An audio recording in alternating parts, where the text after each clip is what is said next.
In the coming week, the airwaves, well, they'll be swamped with the words impeachment inquiry. The center of this new impeachment inquiry. We call it an impeachment inquiry. Before launching an impeachment inquiry, House Speaker Nancy Pelosi announces an impeachment inquiry. The government whistleblower who set off the impeachment inquiry. We really only have one topic to discuss. Here's a live look at where the high-stakes hearing with the acting director of national intelligence. What is in that whistleblower's complaint? It is in the Constitution.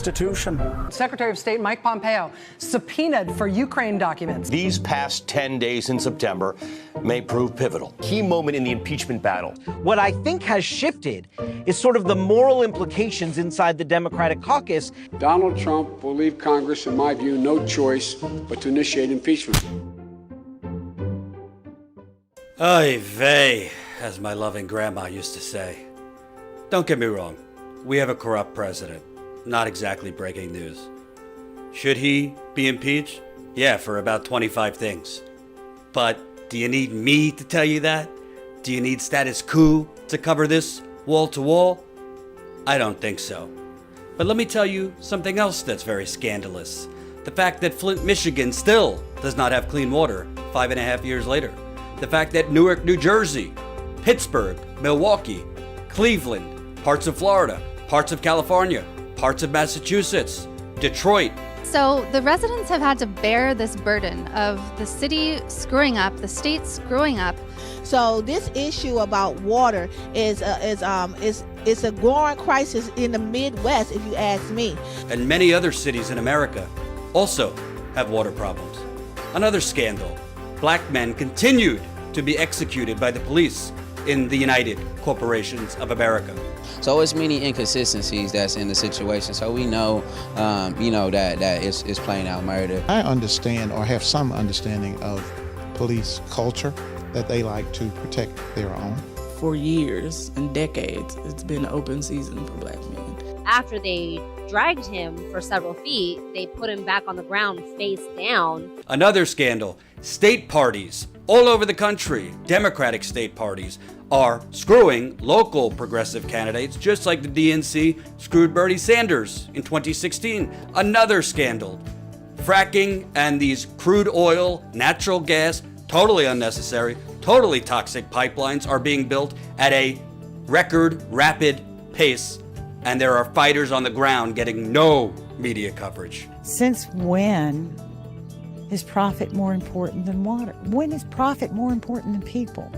So, if you want 24/7 Trump, 24/7 impeachment, 24/7 Ukraine, 24/7 Russia, whatever other scandal of the day, not your guy.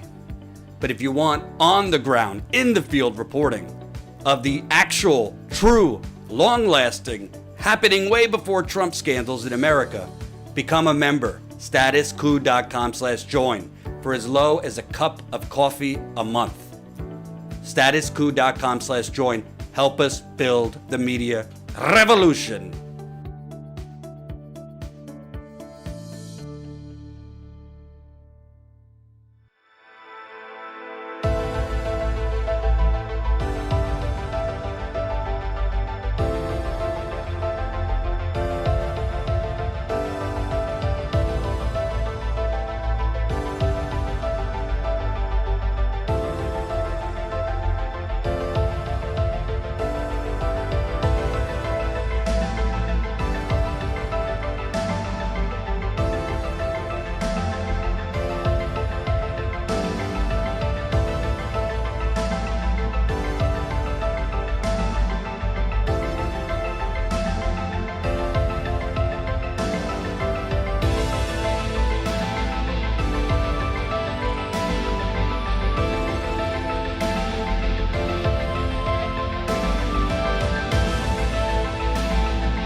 We go out in the field. We've been all over this country in the last 2 years.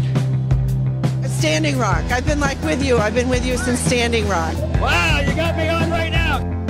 We're doing it, baby. We're going to South Bend. It's time you show the real Mayor Pete. In 100 days, they tore down 1,000 houses in 100 days. Thank you, whether it's Standing Rock or Flint or everything else you do. You know, you guys, it's not even like watching news. It's just watching truth, you know. It's not me and you, Jordan. It's the ruling class. It's David Koch. It's the Walton family, Jeff Bezos, Elon Musk. It's them, not us, that benefit from these illegal offensive wars. Come on over here. We're here at the Bellagio in Las Vegas, and you are going to see live the actual caucus process. We are here. We go out in the field, and we give the microphone back to the people. Yo! Cool! I know who you are, yo! How you doing, man? You the man, yo!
Unmarked pills, okay. Ooh, essential oils, purification. Oh, peppermint. La la la. Love it. I am worried about Jordan, testing positive. He doesn't have any breathing difficulties right now, but he definitely has a cough that's been really bad and that's been hurting his chest.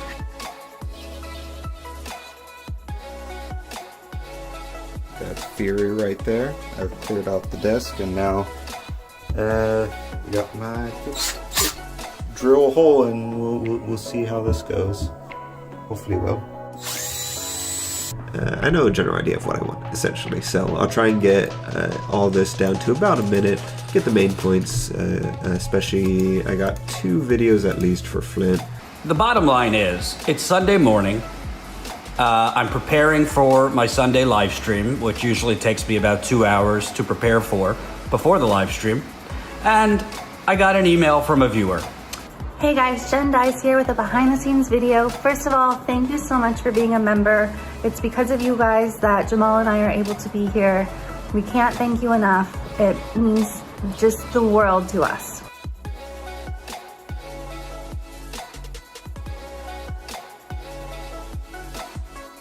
Millions and millions of people have been laid off. Millions more have had their hours cut. We're kind of living in a quiet, silent depression.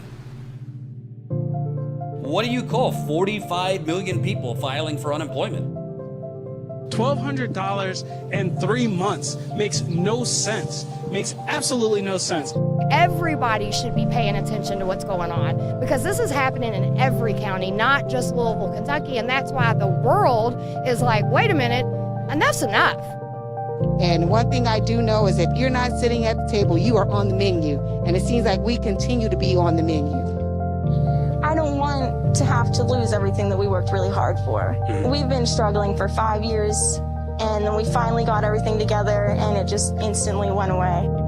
Literally driving across the country during the pandemic, talking to people, finding out what's going on. But there are people such as yourself and other people that are telling the true story of what is happening. All of these black people have been assassinated by police in this city, and none of them have been brought to justice.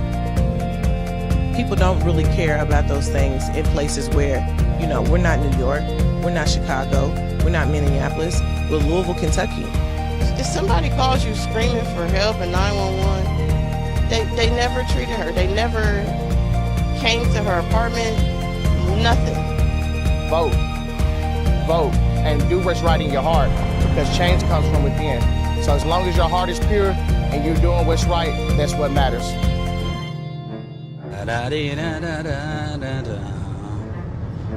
Once upon a time there was truth in journalism where brave men and women gave voice to the voiceless. But then the corporations bought the journalist, poisoning the news that we are fed. With those tainted sources all we ever ate was a steady diet of status quo.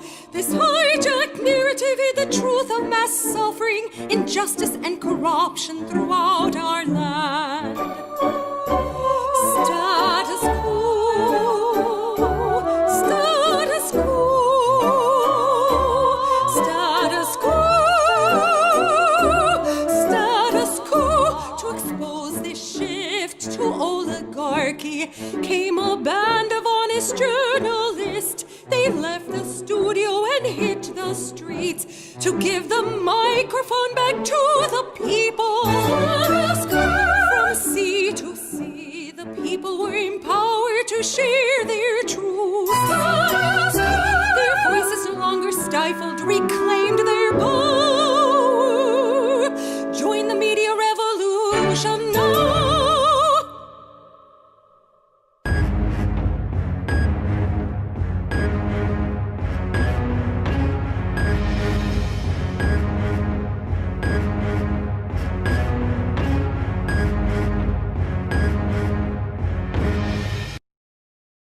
Hey there, Jordan with Status Quo Live, Sunday, September 6th, 2020.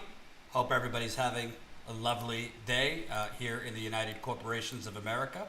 Let me know how my audio is because I have a brand new microphone that I just got because we were having some problems with the last microphone.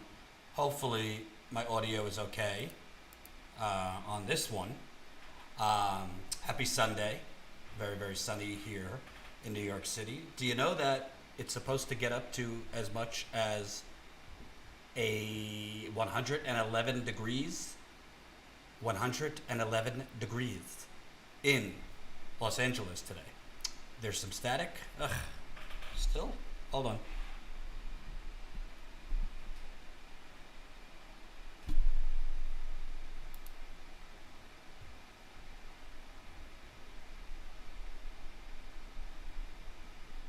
I don't know.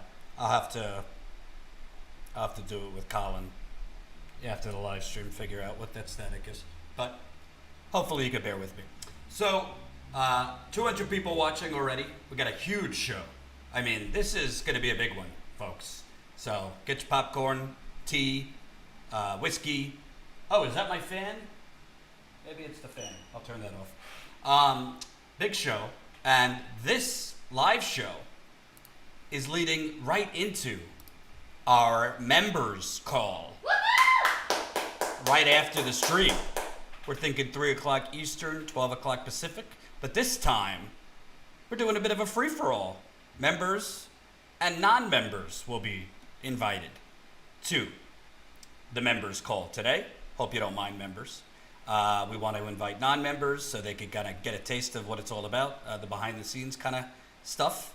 And hopefully, once they join the members call, that will entice them to sign up as a member.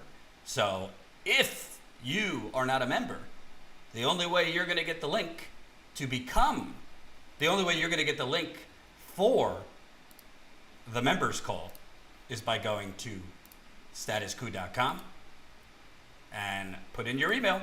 Got to be on our email list, and you'll get the link to the members call, which is through Zoom. So definitely go do that now if you're not a member. And our members call is through Zoom. You do not have to be on video. You can mute your video if you don't want to be seen. But it's a lot of fun. We do it every month, sometimes twice a month. We talk directly with you. Questions, comments, concerns, TMI. We cry, we laugh, we scream. It's wonderful. Really is a lot of fun. So we'll do that right after the live stream, 3 o'clock Eastern. Definitely, if you're already a member, you'll get the link like you normally do for the Zoom call. If you're not a member, go sign up now, statuscoup.com/join. Enter your email. Lickety-split. So, press that like button. We're already roaring on the super chat. Thank you, Donald Smeed, $5. You have upgraded. We're trying to upgrade. Thank you, Brian Frederick, $1.99. Biden keeps lying about his civil rights history. What do you mean keeps lying about? He's been lying about it for his whole life, but definitely the entire election, for sure. So, I'm definitely going to get to Biden. Definitely going to get to Michael Bloomberg has now left Biden at the altar, politically that is. Colin made this. It's just terrific, this graphic.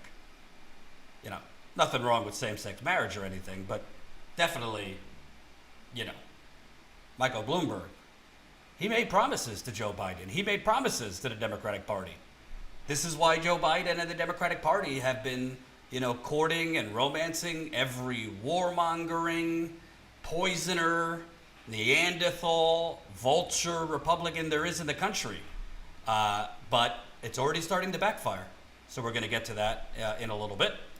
For those of you that haven't been paying attention, we just recently raised our GoFundMe goal, thanks to your generosity, so we could keep going. We're at $118,000 now. We raised the goal to $200,000. As we've told you, COVID has hit us hard, like many businesses. We've lost, we're almost at 250 members. So because of the membership loss, mostly people canceling due to job loss, their hours cut, furloughed, a lot more membership card declines because people simply don't have money right now. We raised the goal to the GoFundMe because we definitely need to make up that revenue loss if we're going to stay out in the field to the levels that we want to be out in the field covering things. Tomorrow on Labor Day, I will be covering a rally here in New York City for Julian Assange. Remember, Julian Assange's extradition hearing was supposed to be in February in the United Kingdom. It was delayed because of coronavirus, so that extradition hearing starts, I believe, this week. So we will be here covering in New York City a rally in support of Julian Assange. Obviously, with so much going on, the pandemic, the eviction crisis, the unemployment crisis, the election, Black Lives Matter protests, a lot of other things sometimes get forgotten, but we don't want to forget Julian Assange, who is being persecuted for what I view as important journalism. that shed the light on war crimes and other things. So definitely tune in tomorrow. We'll be live in the afternoon covering a rally for Julian Assange here. And I want to start this stream actually not on the election, but on something entirely different. For those of you, and by the way, we appreciate the super chats, but we double appreciate the GoFundMe. YouTube actually takes a big chunk out of the super chats because it's YouTube. GoFundMe takes less of a chunk. So if you're going to donate, I mean, whatever's easier for you, but we appreciate GoFundMe as well. And most importantly, we want as many people to sign up and join us for the members call. Again, free for everybody today. You don't have to be a member to join. Just go to statuscoup.com right now. If you're not a member, enter your email to join our email list and you'll get the link. So I want to start, if you recall a few weeks ago actually, Jen and I were on the road reporting.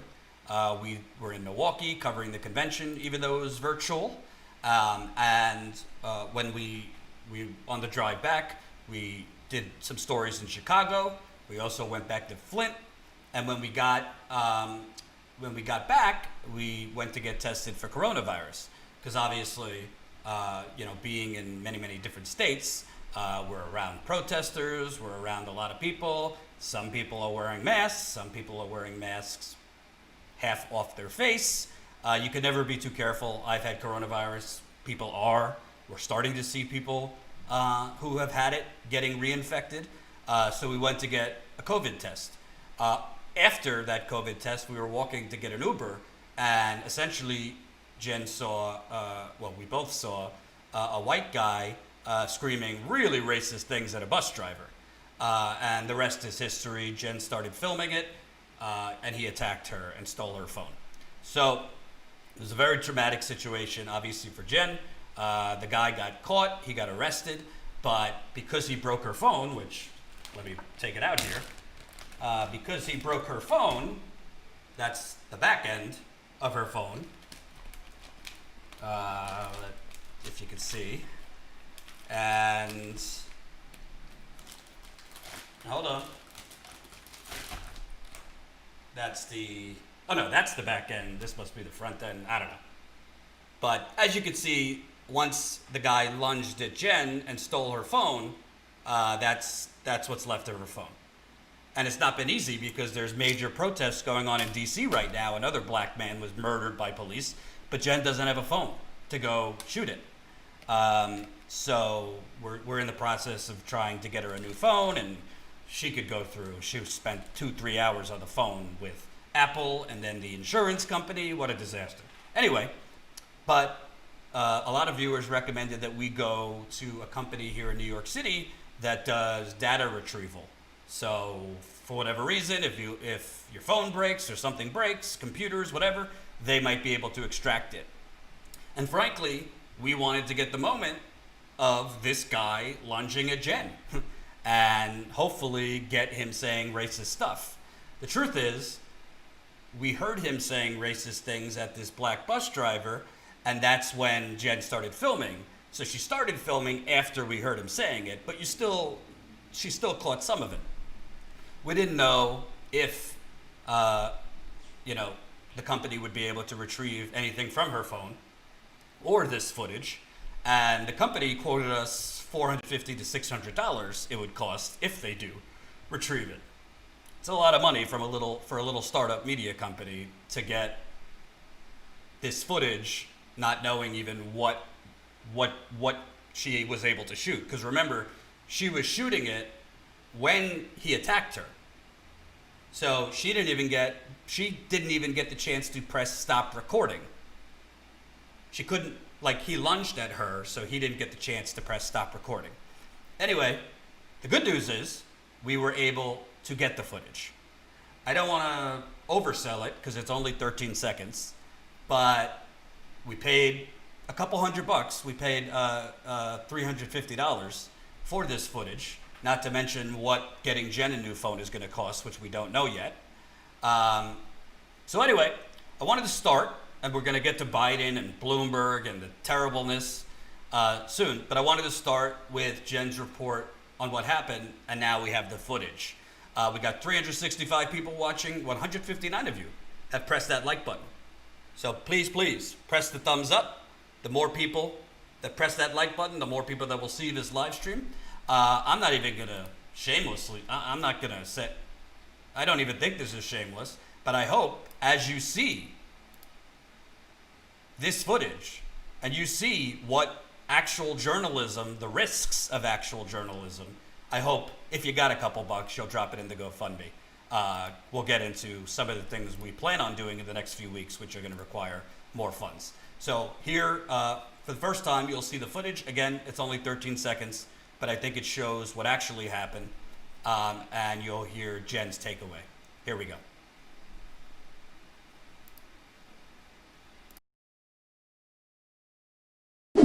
Hey there, this is Jen Dyes with Status Coup. As journalists, we're often in situations that are uncomfortable or even dangerous. In some instances, we know that there's going to be danger involved, and in other instances, it kind of sneaks up on us.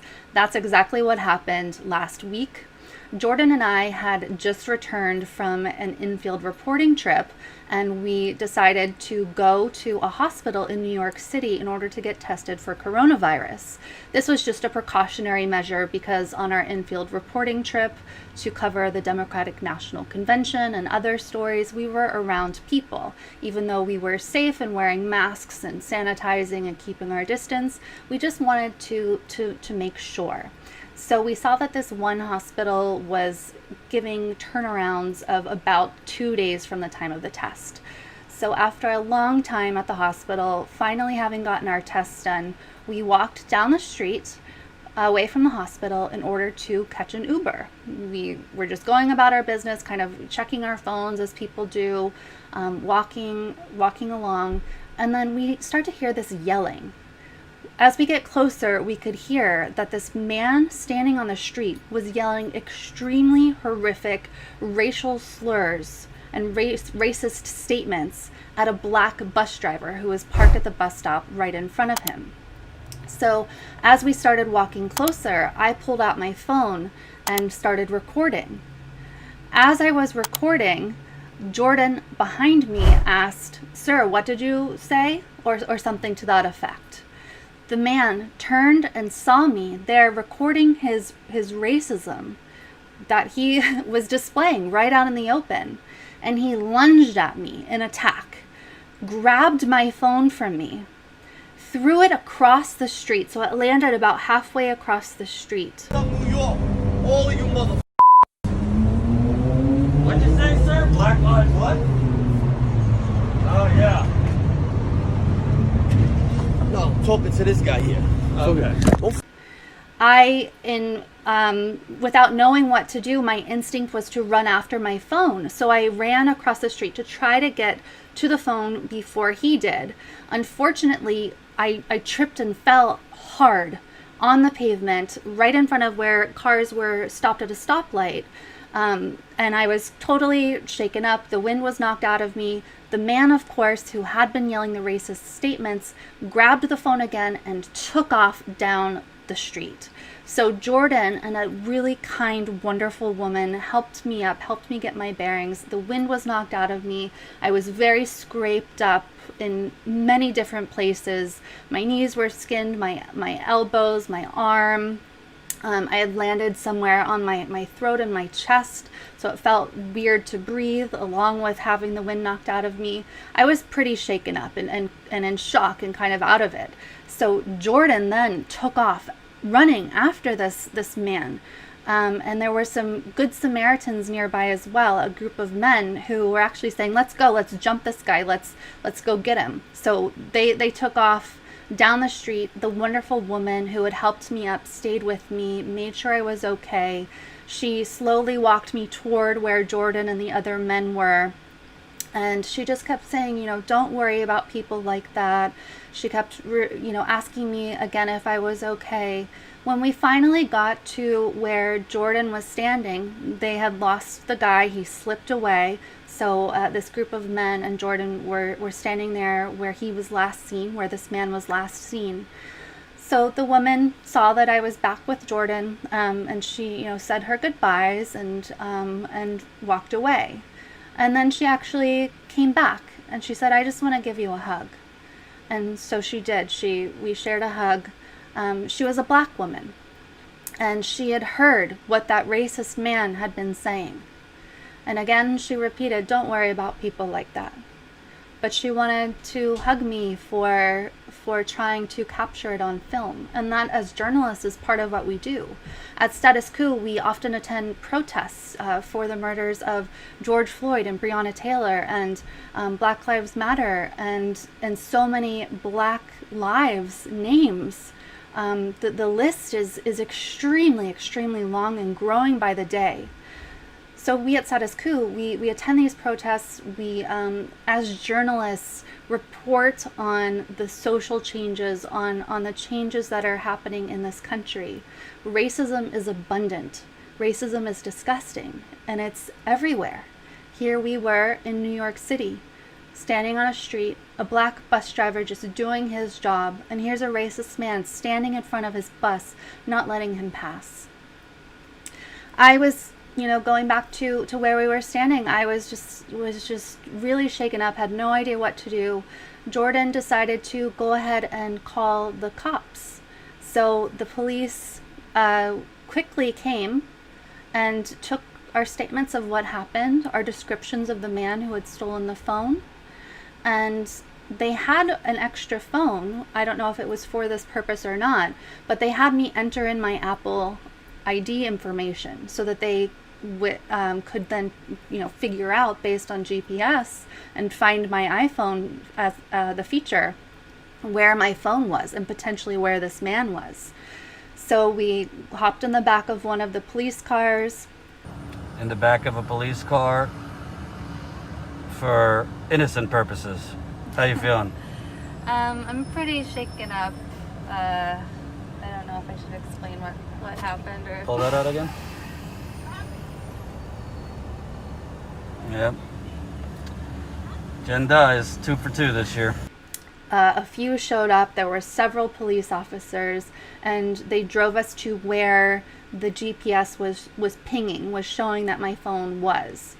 As we were driving, they stopped for a time and pointed to a black man standing in the street who was surrounded by police officers. And the police that we were sitting with in the car said, "Is that the man you saw?" And Jordan and I were both immediately saying, "No, we described a white man. That's a black man. A white man stole my phone. A white man was yelling those racist things." So even on this journey to kind of catch this thief and hopefully get him his due, they apprehended a black man. Jordan and I are both obviously white. The police treated us extremely well. They took our information, they located the phone via GPS, so we drove on, and then they pointed to another man and said, "Is that the man?" This time it was the white man who had stolen my phone and had been yelling those horrible racist things. So, long story short, they took that guy down to jail. They took us to get additional statements. They put a detective on the case. Again, we were treated extremely well. My mind keeps going back to that black man just standing on the street minding his own business that was apprehended as part of this. I have to assume they let him go because as Jordan and I were very emphatic, no, that guy didn't do anything. He's not who we described at all. But it just goes to show you the racism in this country and the racist tendencies of police. The guy, again, was captured. We were lucky. We were treated very well. That was lucky. The phone itself was completely, absolutely destroyed. I, being very shaken up, didn't know what to do. So Jordan and I went back to his apartment and kind of rested for a bit, and then we decided to tell you all, the audience, what had happened just moments before. And we actually had several people, we showed images of the phone, and I held up my phone to the audience. We had several people say, "Take that phone to Rossman, right there in New York City." Rossmann is Apple focused. I guess they're experts in extracting things from a broken iPhone, for example.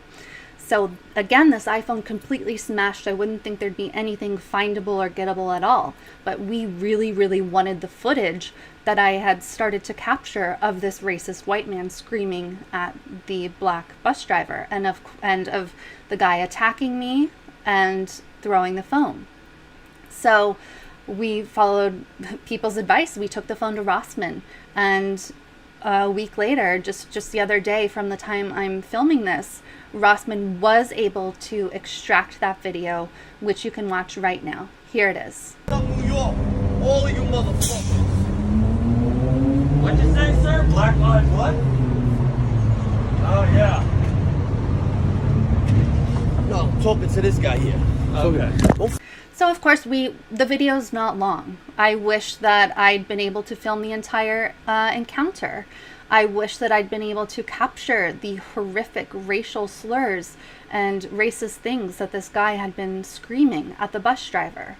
I started filming, as we got closer, fumbled a bit to get my phone started. So I regret not getting that part on film, but I think the important thing is that we are doing the journalism that we've set out to do.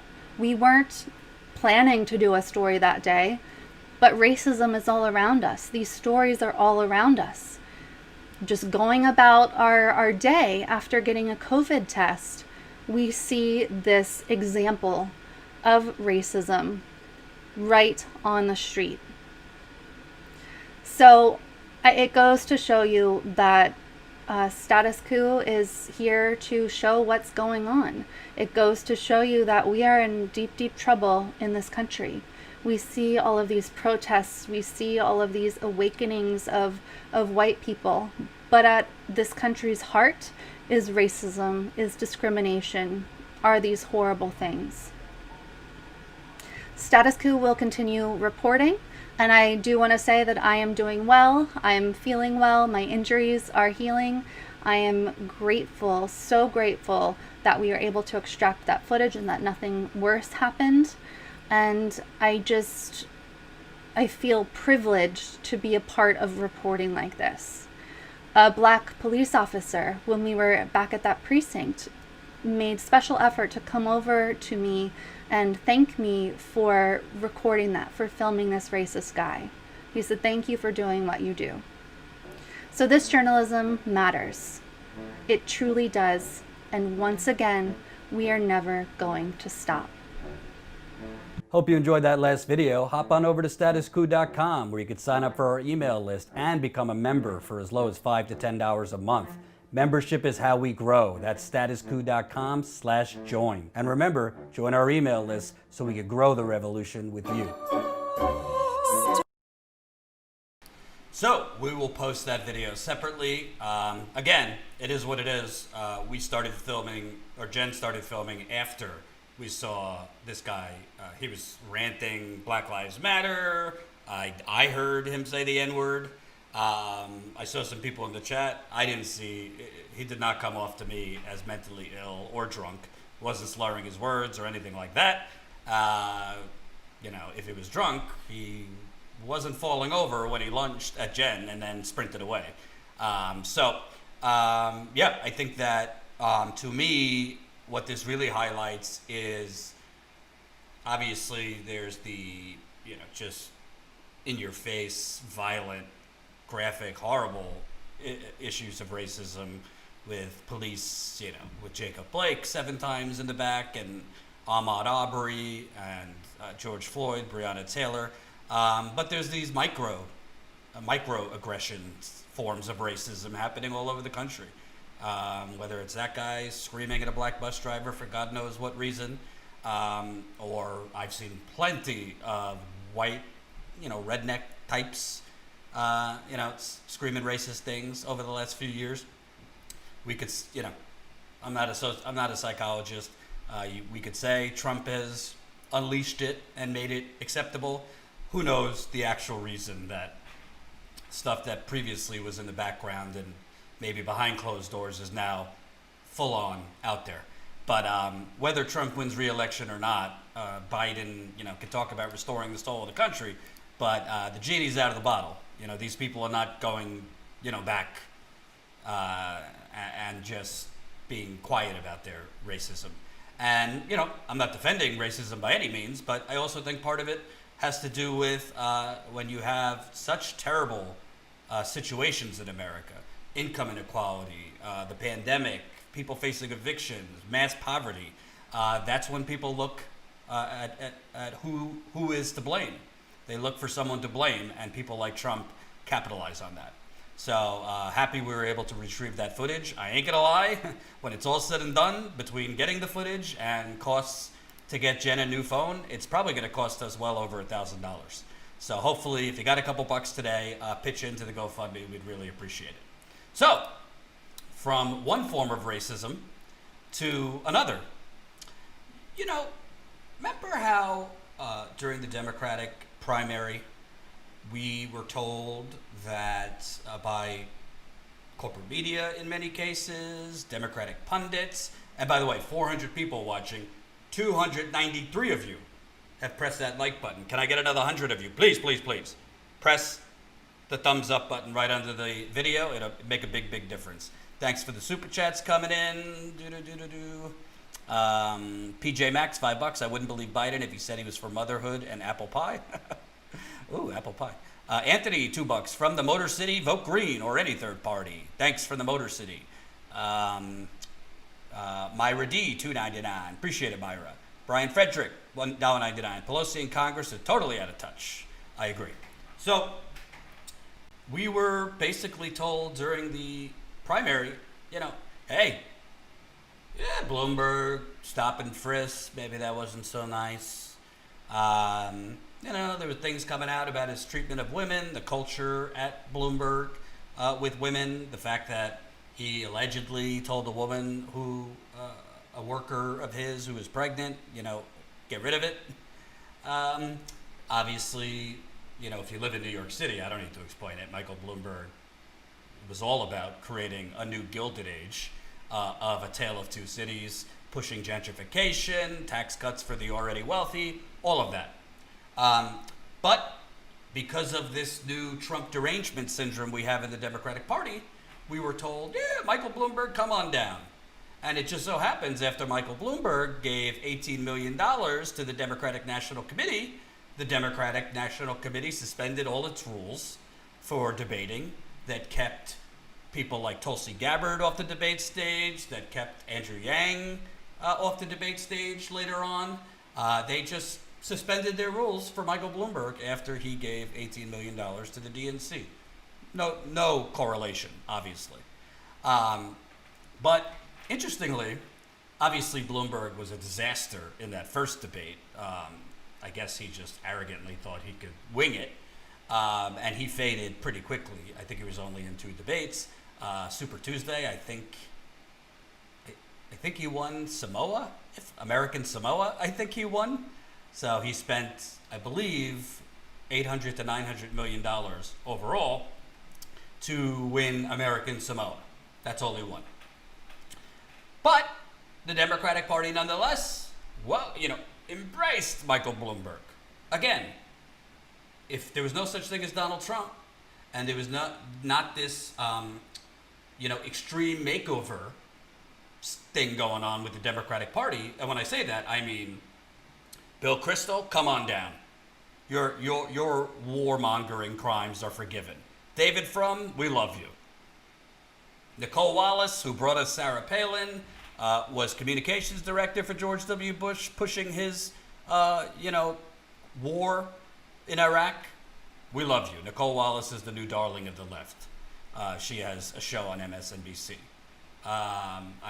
This week, Joe Biden, I tweeted it out. It got some traction.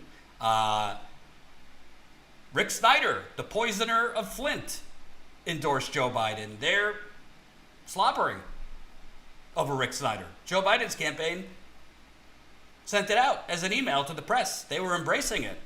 Don Lemon was almost slobbering over Rick Snyder. Take a look at this. before I'm a partisan political person or belonging to a party. And I think too many people have forgotten that. Former Michigan Governor Rick Snyder appeared on CNN Tonight with Don Lemon Thursday, just hours after posting an op-ed endorsing Joe Biden despite being a lifelong Republican. I believe in civility. I believe that success happens in this nation when we all work together for the common good. And I believe Joe Biden can deliver on that. While Snyder has always supported the GOP in the past, he believes President Trump's divisiveness is tearing the country apart. I talked to young people, I talked to my kids, they all encouraged me to speak up because they said your voice can make a difference. So I'm doing what I got some good advice from some young people on this one. I don't know what to say to you. Lemon was so taken aback by Snyder's candid interview that it took him a moment to gather his thoughts. I'm just so grateful to hear someone speak with sense. And it doesn't matter if it's a Democrat or a Republican, but it helps that you are a supporter and that you're in the president's party. After which,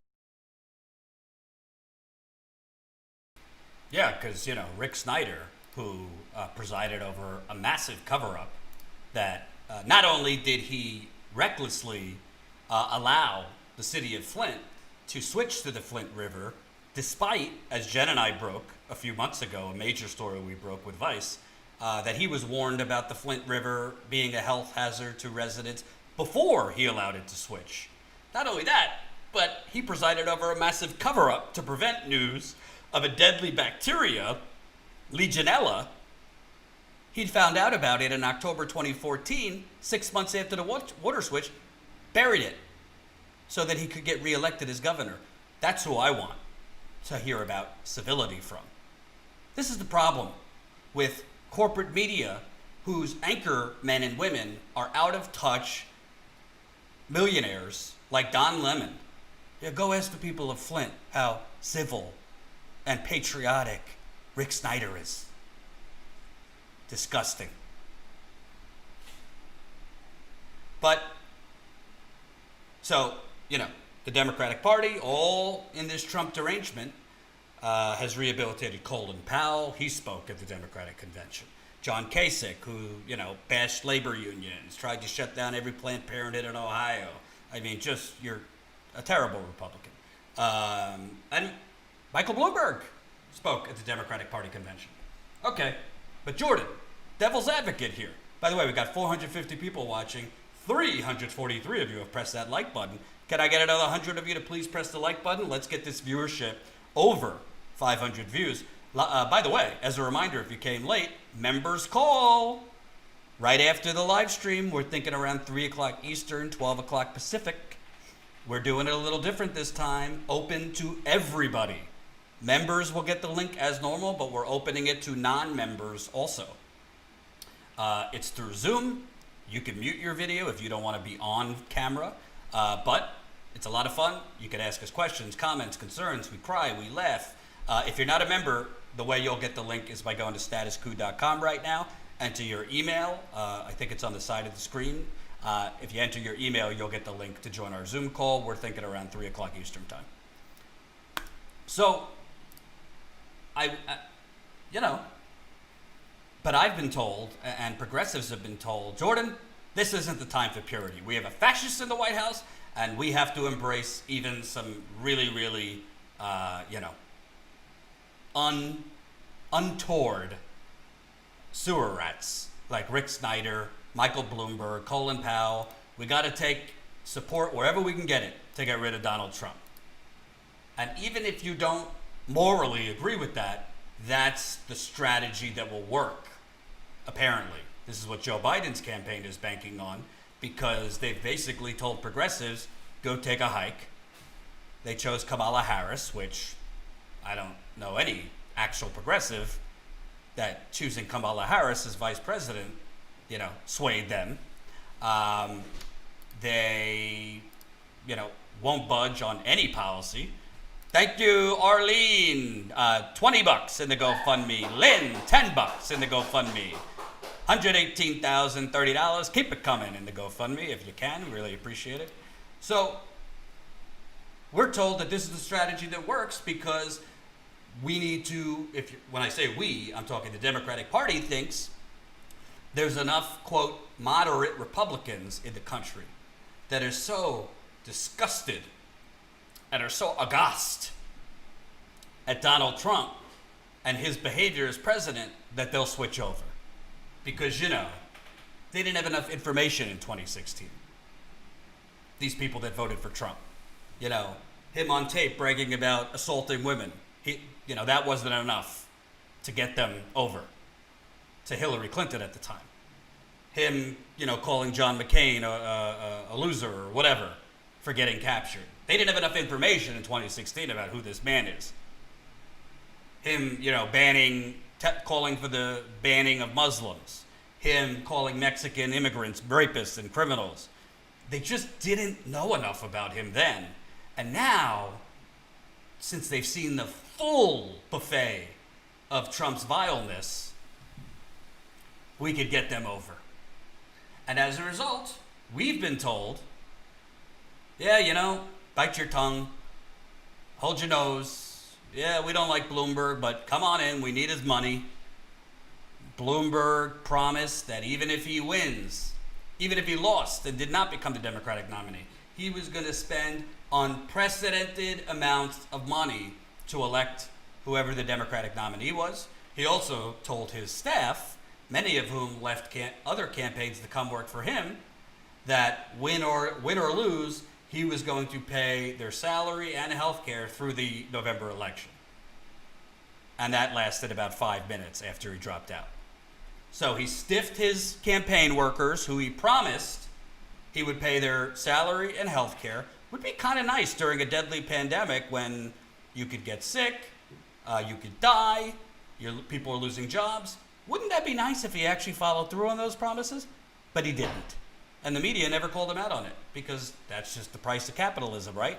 We live in the United Corporations of America, and Michael Bloomberg totally, abandoning his campaign workers that he promised to provide health care and salary is not a story in this media system we have.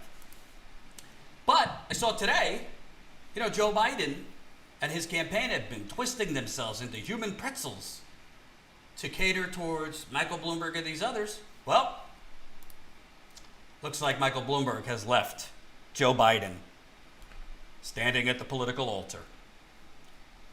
Color me shocked. From the New York Times. With those dynamics in mind, at least 2 pro-Biden groups have approached Michael Bloomberg, the billionaire former presidential candidate, about the possibility of funding an enormous blitz against Trump in Florida, arguing that delivering the state's 29 electoral votes to Biden would effectively end the election. Trump's weakness with older voters has made him acutely vulnerable in a state where affluent retirees have been a cornerstone of the Republican coalition. But aides to Mr. Bloomberg have so far demurred, explaining that the former New York City mayor has not approved any plans for spending money in the presidential race, people involved in the conversation said. Wait a minute. Michael Bloomberg's aides have said he has not approved any plans for spending money in the presidential race. So, Michael Bloomberg, who instituted a mass racist, ineffective stop and frisk policy in New York City that terrorized black and brown people, and undocumented people, by the way, for over a decade. Your card-carrying Republican, I think he was an independent technically, but tax cuts for the rich, tax cuts for corporations, let the subway go to hell in a handbasket here in New York, gentrification run amok. We, progressives, have been fed this is the type of guy or gal that we should be catering to. This is who will get Trump out of office. We need to cater to Michael Bloomberg and Colin Powell and John Kasich and Nicole Wallace and Meg Whitman and Bill Kristol and Steve Schmidt. I could go down the list. I'm getting nauseous. Because there's moderate Republicans. They're just falling out of love with Trump. Well, breaking news alert.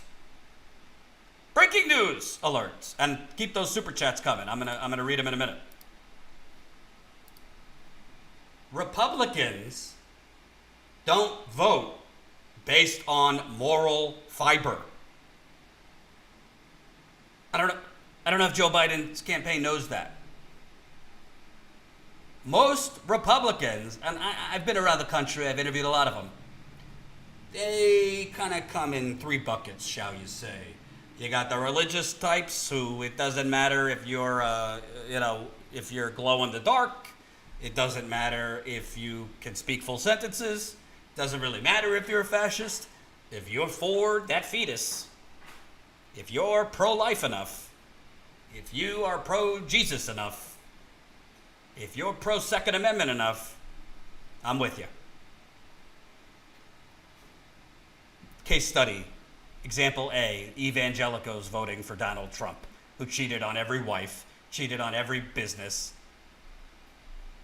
So those types, they care about abortion, Second Amendment, whatever. Then you have the country club Republicans, who just want their tax cuts, just want their deregulation, just want to, quote unquote, drown government, make government so small it could be drowned in a bathtub. But of course, they're for big government for themselves. So tax cuts, which is big government, for them, they're for that. Trump sending in military troops into cities to crack down on Antifa and those terrorist protesters. That's cool. We love big government when it's good for us. Invading other countries based on nothing, bombing, droning, that's good. So they're very selective about when they do like or not like big government. But overall, they're just voting on the greedy. And by the way, this isn't just Republicans. There's a lot of wealthy Democrats that on social issues, whatever, they might be more liberal progressive, but economically, they want their money. By the way, we got 500 viewers watching, 396 likes. Can I get another 100 likes? If you don't like me, do it for Jen. Thank you, and $25 in the GoFundMe. Woo-hoo. Canvas Dancer, $10. We're now at $118,065. And if you came late, tomorrow I am covering a Labor Day rally here in New York City for Julian Assange, whose extradition hearing picks back up this week. We have not forgotten that Julian Assange is a political prisoner, and we will be covering that rally tomorrow here on Labor Day, right here in New York City. So hopefully you'll tune in for that. We think it'll be around 1 o'clock Eastern, so we'll let you know. Super chats coming in. Brian Frederick, $4.99. Democrats keep saying democracy is at stake in this election, but we already have an oligarchy where the system is rigged against average Americans. 100%. Brian Frederick again, $1.99. War criminals for Biden 2020. Oh, Brian. Myra D, $9.99. FYI, Melissa May is a Flint advocate. Name drop status quo on Michael Moore's podcast on Friday. Biden better denounce Snyder's endorsement or he might lose Michigan. Myra D, thanks for the super chat. I listened to that entire podcast. I thought it was fire. I thank Michael Moore 5 months later, but he tweeted out our story yesterday, our Vice story. I would have liked him to do it 5 months ago when I was in contact with his producer and they told me they were going to, but better late than never. So Michael Moore, thank you. He tweeted out our Flint story that proved without a shadow of a doubt that Rick Snyder was warned about the dangers of the Flint River before they switched to the Flint River, and he allowed it to go forward anyway. Same story shows that he presided over a massive cover-up of the water crisis, of the Legionella, Same story shows his administration executed payoffs of sick Flint residents, and Michael Moore tweeted that out. And Michael Moore strongly demanded that Joe Biden reject and apologize for even embracing Rick Snyder's endorsement. And here's the thing. I think there's a better chance of me developing a six-pack in a week than Joe Biden doing that. Because again, this whole restoring the soul of the nation and let's bring back civility, it's all bullshit. Excuse my French, swear jar. They'll embrace poisoners. They'll embrace war criminals. They'll embrace tax cheats. They'll embrace scummy Republicans. Because it's not about restoring the soul of anything. It's just about restoring the status quo of not having to deal with Trump's tweets anymore. But, yeah, Trump's terrible, of course. But do you really think that bringing Rick Snyder on your team, or bringing Colin Powell on your team, or bringing, all these various Republicans, Michael Bloomberg, you think when Joe Biden gets elected, he's just going to be like, oh, well, now that I'm elected, these people are bad? No. The Democratic Party is now openly saying, we're widening our tent even more. We want to basically eliminate the Republican Party's chances of winning elections by basically bringing Republicans on board with us. That's what they're saying.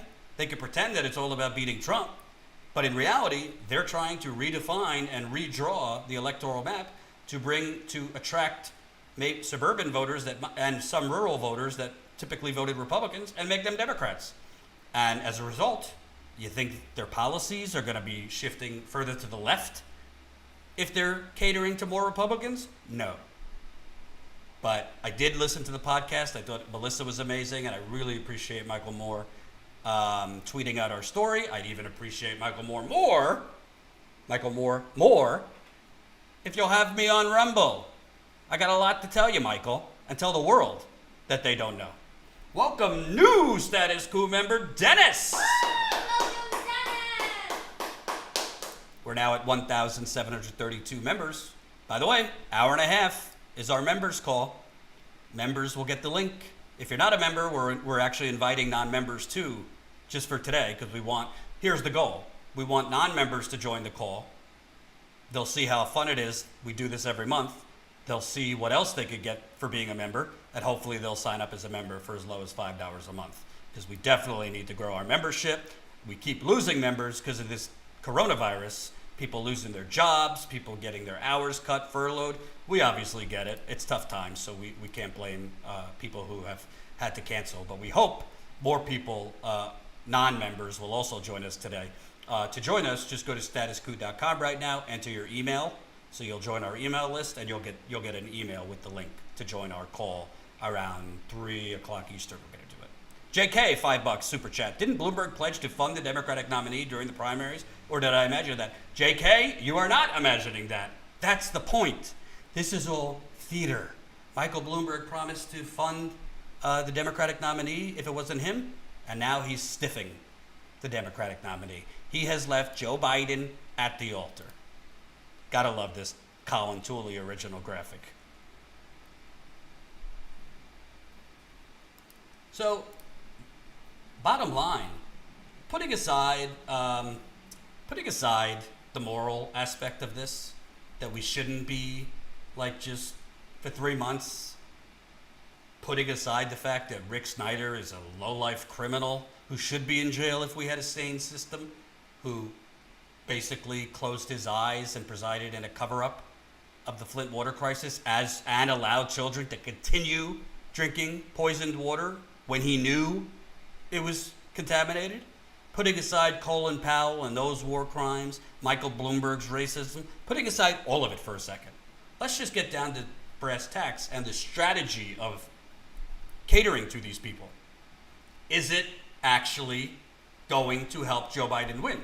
Because if the election were held today, I don't know. The polls say one thing. Now, I don't worry about the national polls because we don't go by the popular vote, unfortunately. But the battleground states, poll today, Biden up by 6 in Wisconsin. It's a decent lead. Other polls in Michigan, Pennsylvania, Recent poll in Pennsylvania had Biden up only 4. Ohio, Trump was up. I think the states that decided this election last year, the Rust Belt, are still the most important states.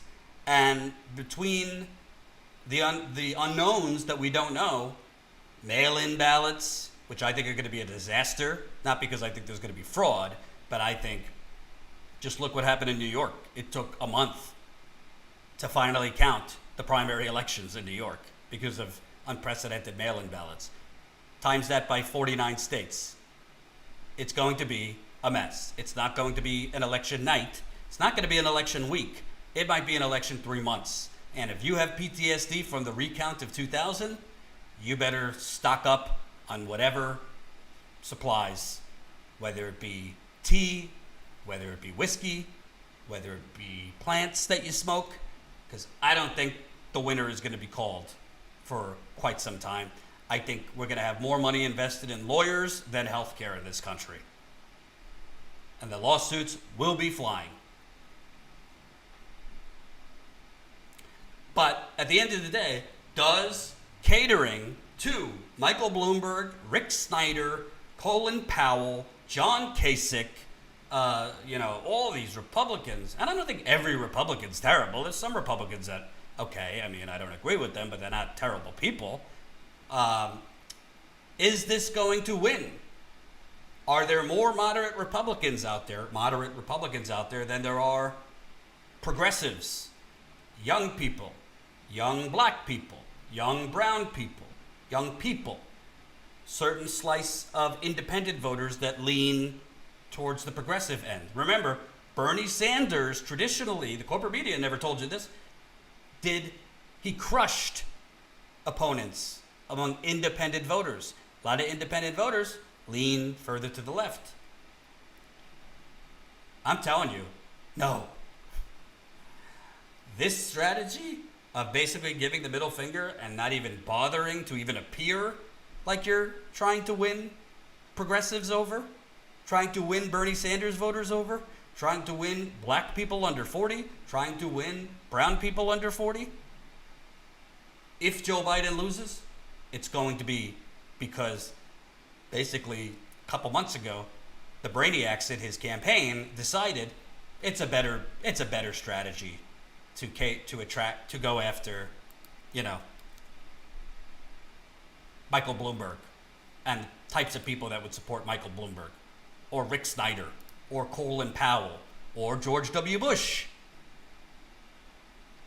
I promise you, based on what I know about politics and my experience, if there is a sizable amount of Republicans that have fallen out of love with Donald Trump and, suddenly have seen the light, they will either vote libertarian or they won't vote.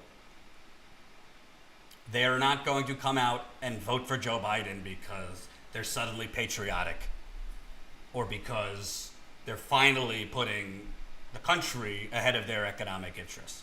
Joe Biden is not going to drastically change anything for the better of the working class, but he will increase taxes on wealthy people. That's a little something.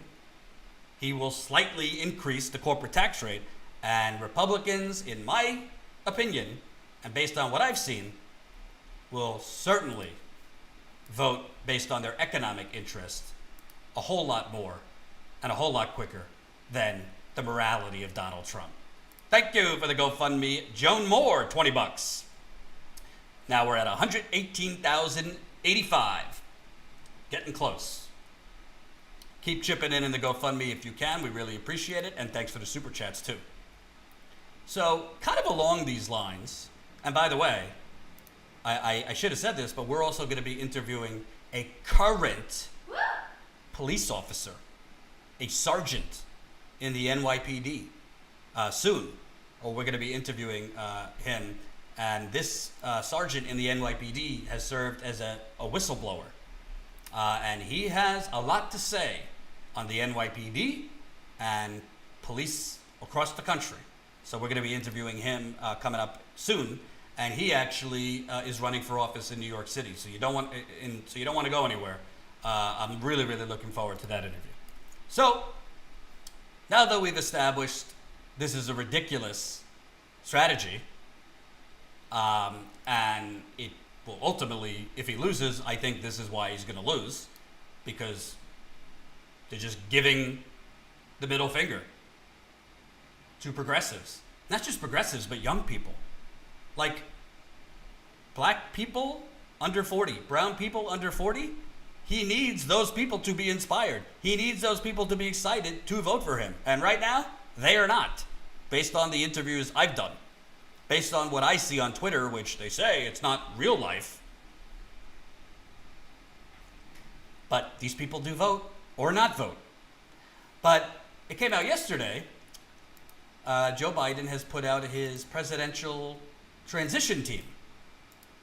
You know, candidates put out their transition advisory team in preparation of if they're going to win. And, the people on this list, forget it. The co-chairs of his presidential transition team, Anita Dunn, who worked for President Obama, who is a PR communications spinster, also did crisis communications for one Harvey Weinstein.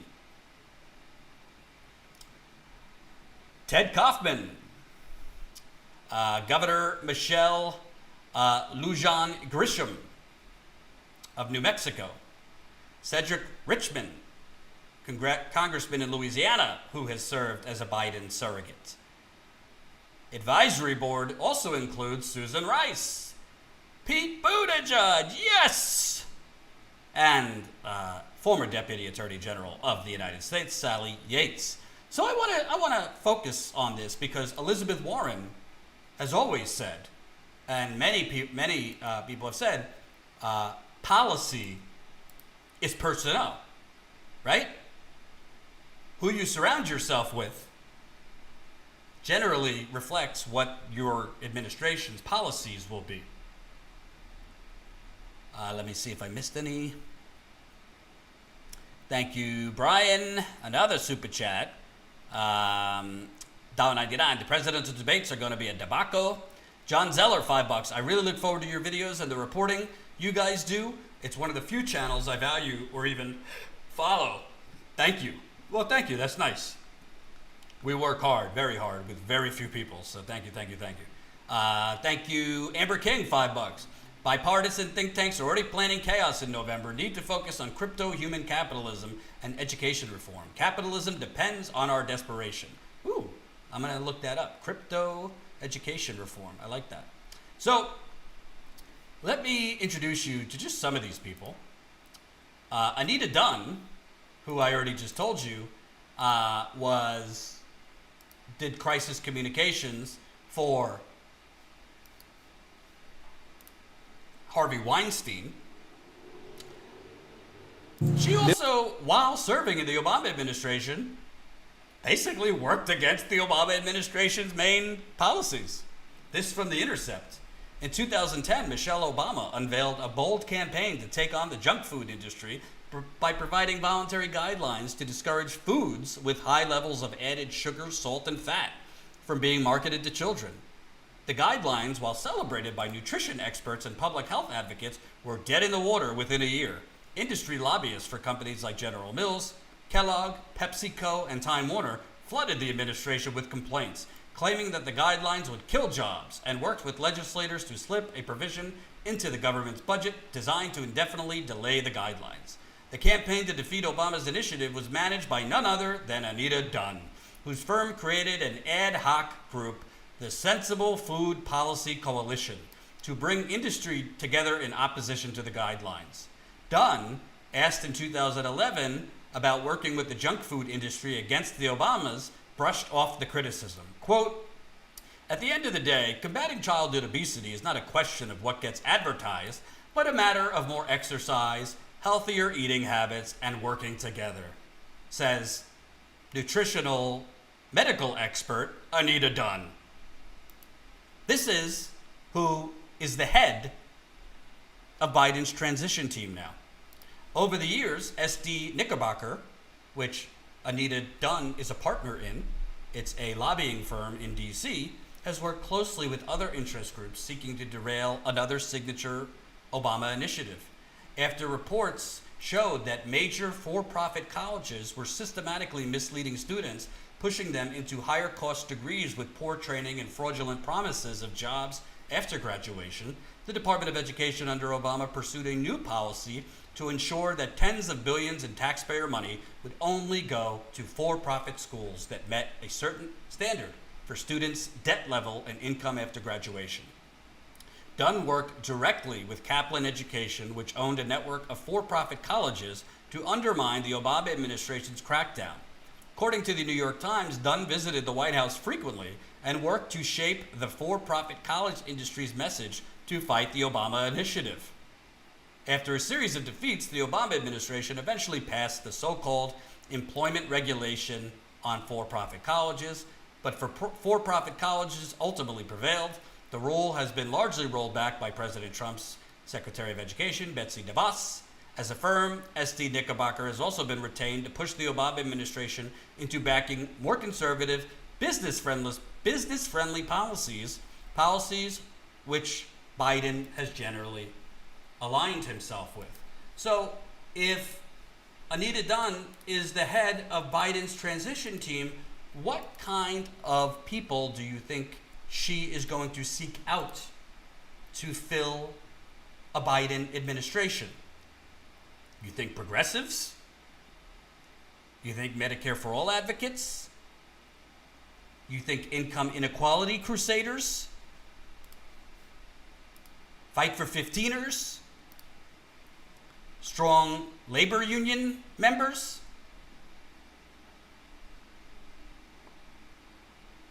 Anti-Monsanto and big agro? Yeah. But it gets worse. This is research Jen did before the show. Ted Kaufman. He was appointed as a senator after Biden was named vice pre. He's a major influencer in Delaware, a longtime top aide to Joe Biden, advised against deficit spending to fund programs detailed in the Democratic nominee's platform. So you guys might have missed this, but Ted Kaufman, again, one of Joe Biden's longest serving advisors, basically came out preemptively and said, yeah, you know, because of the exploding debt, we're probably not going to be able to do most of the things Joe Biden has talked about in terms of policy, of actually investing money in things, which frankly, I think Joe Biden's investments are completely inadequate, particularly on climate change. But his top aide is basically saying, yeah, we're not going to have a lot of room to maneuver because of the deficit. This is another top member of his transition team. Who do you think he's going to prioritize hiring in a Biden administration? Then you have New Mexico Governor Michelle Lujan Grisham, who was a contender for vice president. She touted the opportunities that the oil and gas revenue could provide to New Mexico by boosting funding for education and other public services. Quote, you guys are an all-of-the-above economy with a lot going on, which has incredible opportunity, and the state thanks you.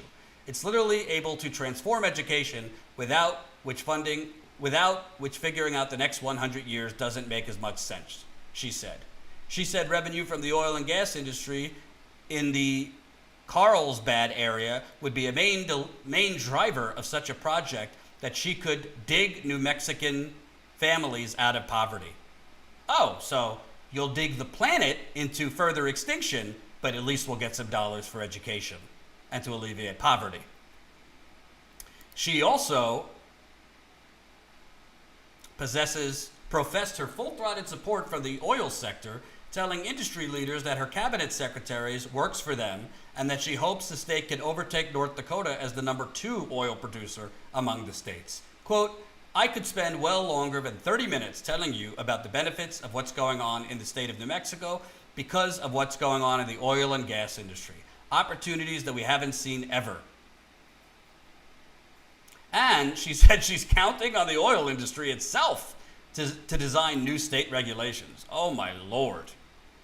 That's who I want helping decide who will be appointed in a Biden administration. Then you got Cedric Richmond. He has been he's a congressman from Louisiana. He's been unsuccessfully petitioned by local DSA to co-sponsor Jayapal's Medicare for All.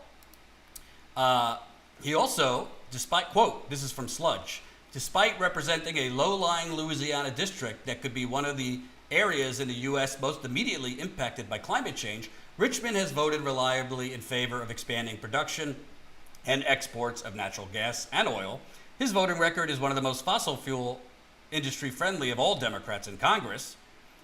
He voted in favor of a bill from Bill Johnson of Ohio that would undermine the environmental review process for natural gas pipelines by stating that all pipelines that transport 0.14 billion cubic feet per day or less should be immediately approved. Holy cow.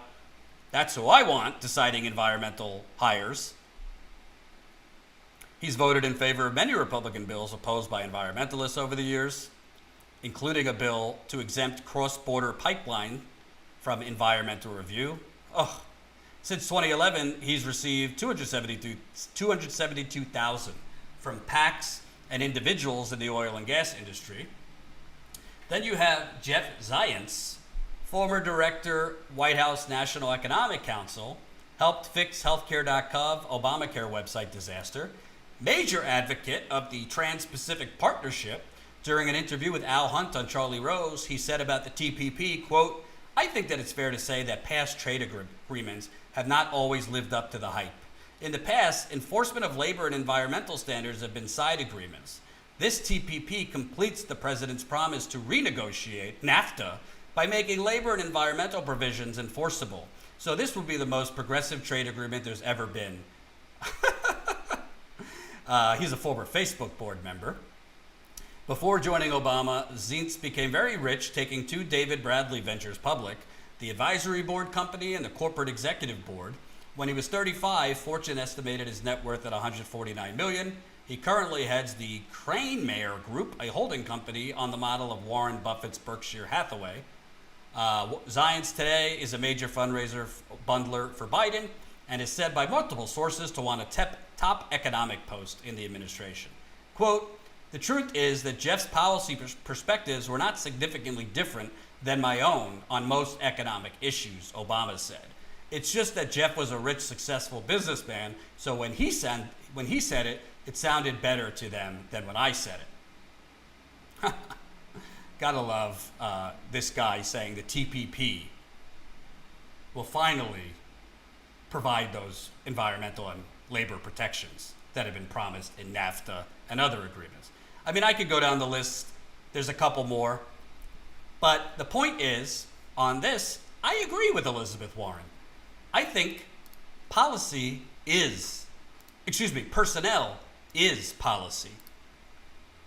And if that is who's running his advisory board for the transition, we're in trouble.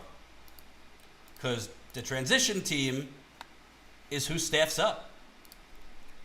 That's who's going to staff up his administration. That's who's going to be heavily involved in who he appoints as cabinet officials. Well, here you got a bunch of vulture capitalists, lobbyists, lawyers, and people who are not labor friendly, are not progressive friendly, are not for universal health care, are not for anything. And you could say, oh, well, Jordan, this isn't a surprise, but Biden won the primary, and if he wins the presidency, he gets to put in who he wants. That's absolutely true. But I'm telling you, these are the people running it.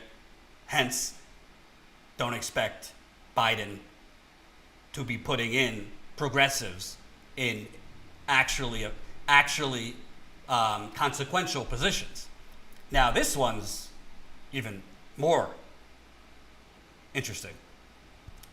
Minion Moore, a longtime advisor to Hillary Clinton, personally sought and secured the funding for what prosecutors says was an illegal shadow operation to boost Clinton's 2008 presidential bid, according to court papers released as part of a wide-ranging campaign finance investigation.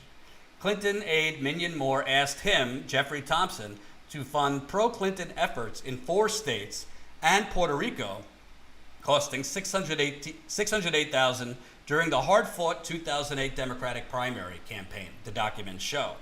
Moore's alleged participation in the scheme could have violated federal campaign finance laws, which prohibit officers or agents of a campaign from soliciting or arranging for illegal contributions. Internal emails and other details portraying Moore as a central player who asked Thompson to finance the operation and then provided him and White with internal campaign strategy. Ugh. What a lineup of winners. But it gets better, folks. You know how Joe Biden has said that he's just a bridge here? He's just a bridge to the future of the Democratic Party. Thank you, Paul. $20 in the GoFundMe. Woohoo! Now we're at $118,105. Keep it coming in the GoFundMe if you can, folks. Got a lot of more in-the-field reporting plans, so we do need some help with funding. Any amount. We really appreciate it. Let me bring you to what Joe Biden has said about Pete Buttigieg, who is going to be an advisor to the transition team. This is when Buttigieg dropped out.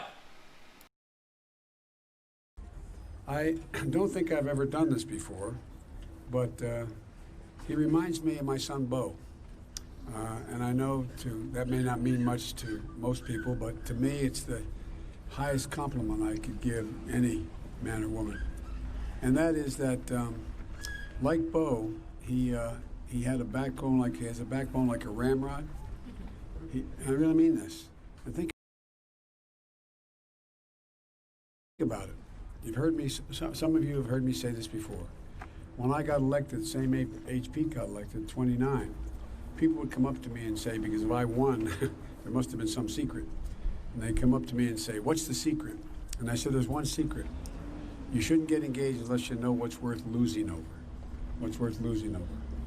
Pete knows what's worth losing over.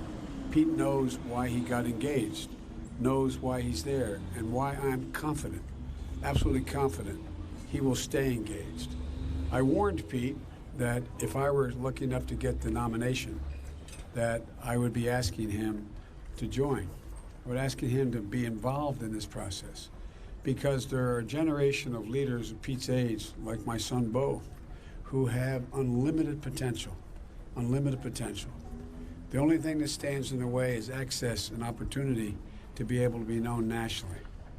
If Pete had been around another 6 years, I wouldn't be standing here. Pete would be standing. I'd be endorsing Pete. No, I really mean it. I really mean it.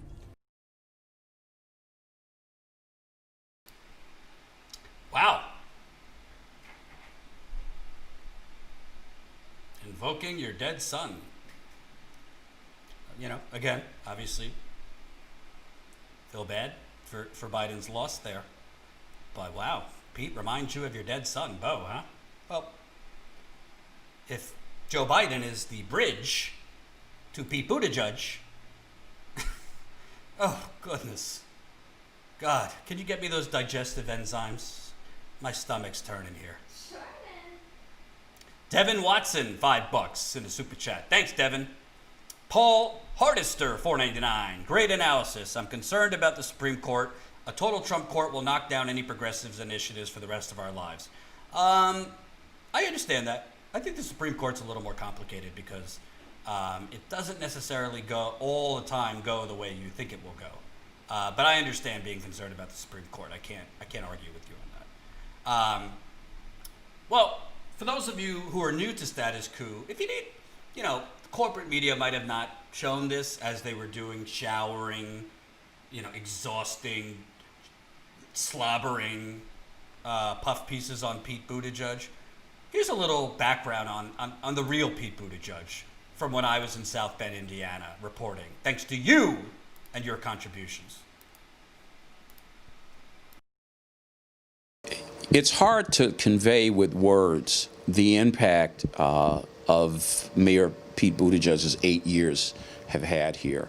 As an activist for a long time, I've had a chance to see South Bend go through periods of transition. This mayor has been so different in the way he interacts with people. And I really shouldn't say interact, because unless you're in the in crowd, he won't interact with you. He just simply won't interact. And so he doesn't receive input from anyone outside of his circle.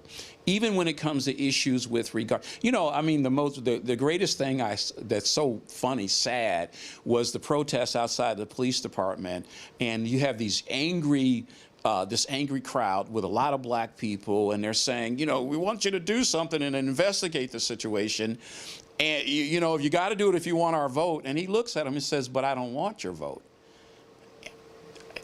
Like, at least you could come up with something better than I don't want your vote.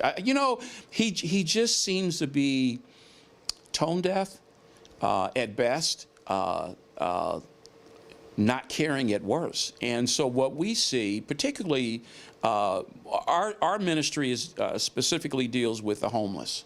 And what we've just seen is a pattern of him being neglectful of care and concern of those who are needy.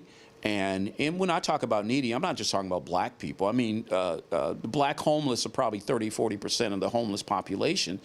But his lack of caring is across the board when you're talking about homeless. You noted the guy that froze to death. That shouldn't be. I mean, if you stop and think over the last 3 years, it's kind of like a game where along about August, September, the light bulb goes on in his office and he realizes, well, we got to do something about the homeless. Okay, well, it gets cold here every year about the same time. But he waits to August, September, and then so there's a debate of where the homeless are going to be housed in a weather amnesty. And the answer has always been to one of his cronies. He always throws just north of $100,000 out to someone that has a relationship with him to effectively lease a building from November, December, January, February, March, and April to provide limited, and Pastor Larry can expand on that. When I'm talking about limited, typically it's under 60 beds divided between men and women, which is nowhere near what we need. But he's done, this is a Rhodes Scholar, and he's empowered homeless working groups. We sat a couple times in the homeless working group thinking that he would take our input. He's not interested. He does this to say we have a homeless problem, and then what he does is take that homeless problem and I'm going to give some money to a crony.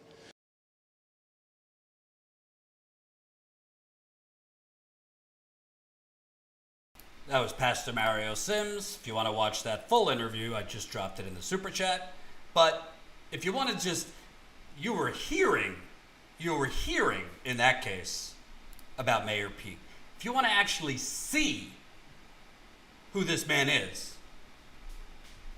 we did a very in-depth report on his 1,000 houses in 1,000 days program, which he billed as cleaning up the blight of South Bend, Indiana, getting rid of all the decrepit, falling apart homes. What he left out was these homes were mostly in black and brown parts of the city. It wasn't just homeowners that were irresponsible and left their homes vacant. It was the city's poor who couldn't afford to fix the caving-in roof or the broken door or fill-in-the-blank issues. And they went to him and said, instead of bulldozing our homes, please work with us. And in response, what he did was just heavy-handedly put more fines down, enforce tighter zoning laws, and he bulldozed 1,000 homes in 1,000 days in predominantly black and brown parts of South Bend. If you've never seen this, here was our in-depth report on the ground.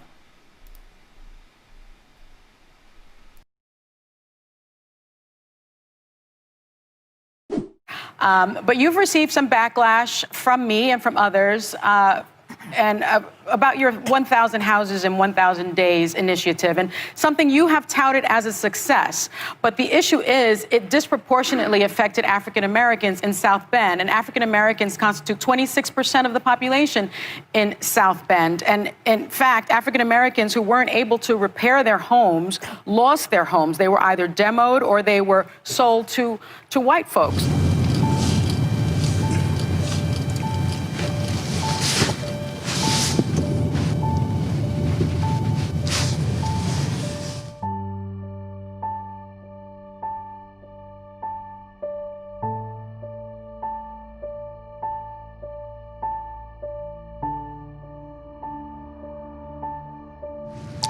Wow, looks like a forest in the city.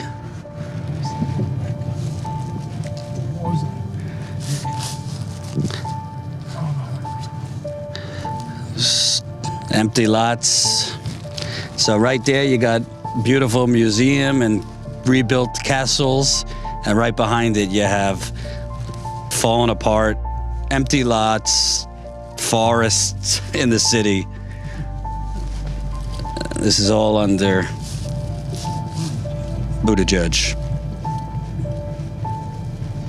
And the streets, although you're not experiencing them with us, I can tell you they're not even. Look at this. Just looks like a war zone.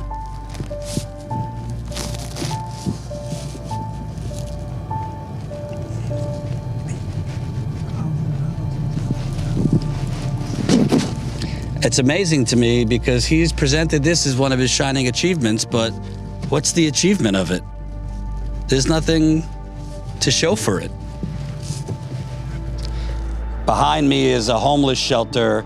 Not really a shelter. It looks more like condominium that they made for homeless people, which is a good thing. But unfortunately, here on the south side where this is, there's no services to speak of. This is kind of like, this is the south side, but the west side is a few blocks over. And as we've been driving through the west side into the south side, there's not a drugstore to speak of. There's not a laundromat to speak of. There's not a supermarket to speak of. There's nothing. Just closed down businesses, closed down junkyards, empty lots. This lot here has been empty for 7 years. Homes used to be there, but Buttigieg, his crowning achievement, he claims, when he came into office was 1,000 homes in 1,000 days. Demolition crews came through here right in the beginning of his administration and just bulldozed all the homes there. In this lot over here to the left, these were all homes, vacant homes, homes that most of them were not in use, but the black people I've spoken in town to, the working people I've spoken in town to, this was, for most of them, the only generational wealth they had. It was passed down to them from their grandparents, from their parents. And because they're poor, they didn't have the money to upkeep, pay electricity, fix the roof. They didn't have the income because of their status, being poor or being black or being brown. And Buttigieg just decided, let's get rid of all of them. Yeah, they were vacant, but they were still owned by these citizens, mostly poor, mostly black.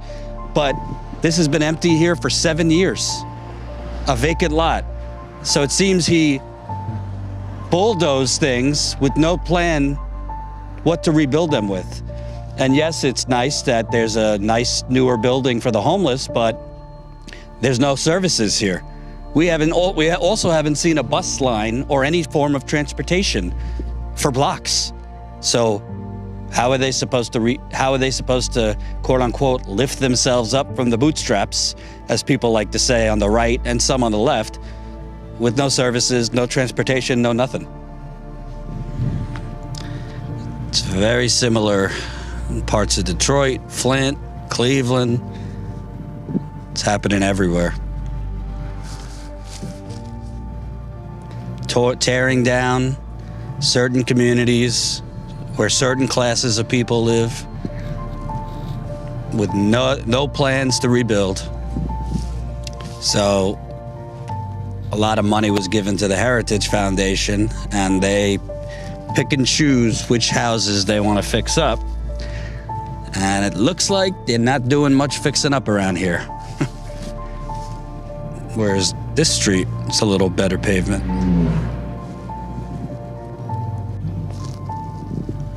To my right is poor people's housing. So you got affordable housing on your right. But same story, not a lot of services around here. To white folks, and the bottom line is home ownership is an American dream, and it's a way to close the wealth gap. And this has been a huge obstacle for African Americans. So what do you say to me and other African American voters about that initiative? Was that really a success? Yeah, so remember, this was an initiative on vacant and abandoned homes. By definition, no home was torn down unless it was already collapsing and nobody lived in it. There's this Maybe it was story going they around couldn't afford to fix it.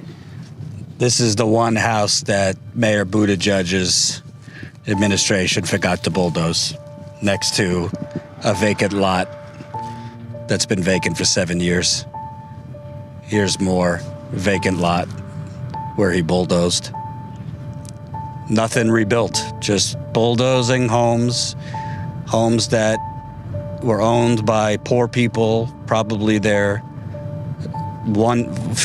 one of the few things that was owned and passed down in the generations in their families, just bulldozed with no plan or even idea for replacement. Here's another business in the west side of South Bend that Mayor Buttigieg's redevelopment commission paid to leave. A lumber company made wood, other items like wood, used to be here, sensing a growing pattern of businesses, some of which were minority owned, that Mayor Pete Buttigieg's redevelopment commission, which essentially, city by city, you have these redevelopment commissions, which are made up of real estate types, big business, chamber of commerce folks, and they're really just, that's just the fancy term for the gentrification demolition crew, where they're essentially giving tax abatements, tax giveaways, subsidies to big business to come in to their downtown areas and lure in bars, restaurants, retail, big tech, the bidding war over Amazon, for example, while they're actually paying on the other side of town, usually where black and brown people live and working poor, including whites, they're paying businesses that once stood here to leave and go, in this case, east to Mishawaka. Why would a mayor be paying to drive business out of town? Well, the only reason you would be paying to drive businesses out of certain parts of town where working people live, where black people live, is if you want to starve them of jobs and services. Picture's worth 1,000 words.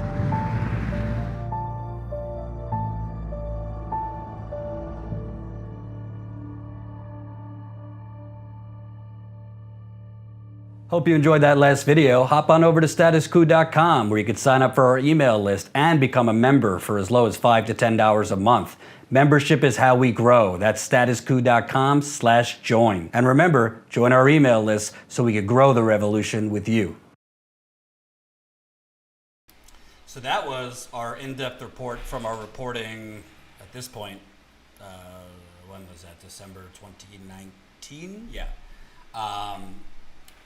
That's who, by the way, Joe Biden, two videos ago said, if things were different, if this was 6 years later, I'd be standing up here endorsing you for president, most likely. This is the type of stuff that never gets reported on in the corporate mainstream media because they don't care. They don't care whether a Democratic politician or Republican politician, is rising to fame by gentrifying cities, by beautifying, 5 5 to 10 blocks downtown while bulldozing the rest of the city. And it's not just Pete Buttigieg, Rahm Emanuel in Chicago, mayors all over the country. Gentrifying, which I view as economic terrorism. And gentrification is just another way of saying ethnic cleansing. You are pouring money and resources into one part of town. You are pouring money and resources into attracting businesses and individuals from outside of the town to come open up their businesses in your town or to come live in your town. And you're doing that by taking all of the money. You're also giving tax cuts and abatements to beautify, make beautiful 5 to 10 blocks, which he did in South Bend. He made the downtown area very nice. They did a color light show on the river. So at night, you see different colors in the river, while simultaneously bulldozing 1,000 homes in black and brown sections of South Bend, when those homeowners were not criminals, they weren't, lazy or irresponsible. They were poor. They could not repair the homes.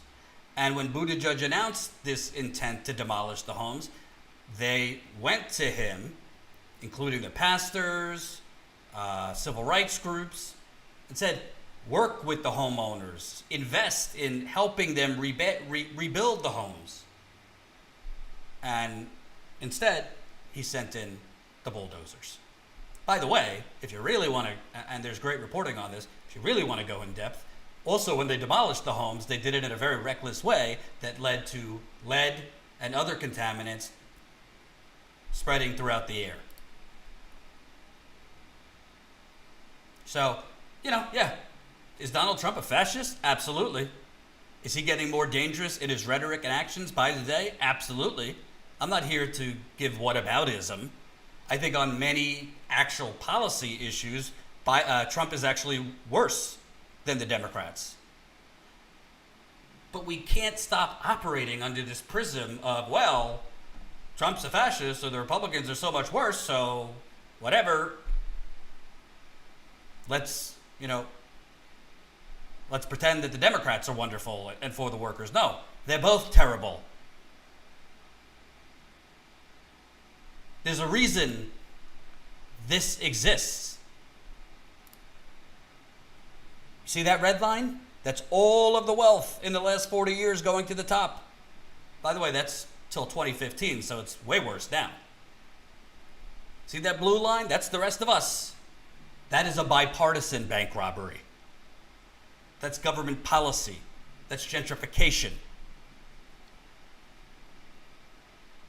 That's Ronald Reagan. That's Papa Bush, Bill Clinton, W, Obama, Trump, all of them. That doesn't happen by accident. That is a bipartisan United Corporations of America setting policy favorable to their donors. On a brighter note, 3 new members. Welcome, Dennis. Welcome, Lauren. Welcome, Amy. Holy cow. We're now at 1,734 status quo members. Awesome, awesome, awesome. We'll have our members call in an hour, so definitely, if you came to this late, we are opening it up to non-members, this call in particular. So if you're not a status quo member, go to our website right now, enter your email, and if you enter your email on our website, you'll get the link to join our video call at 3:30. Also want to thank amazing donations coming in. Holy cow. Jeremy, $100 on the GoFundMe. Holy cow. Thank you, Jeremy. Anonymous, $50. Harry, $25. We're now at $118,280. Thanks for everybody that's pitching in.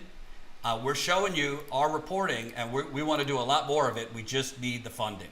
We don't take money from the big banks, no money from the fossil fuckers, no money, big pharma, no money, big real estate, Silicon Valley, military industrial complex, none of it. The money comes from you, and we responsibly spend it to report. Now, I hope you'll bear with me because I'm doing this live, and I have to set up the Skype. I'm going to be bringing in a guest live, and I think you're going to like this, this guest, if I could find the Skype. Bear with me for a minute.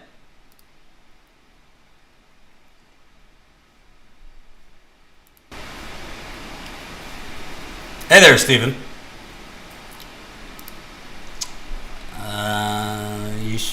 All right. Okay, I see it. Give me a second to set it up on my end. Okay. 222.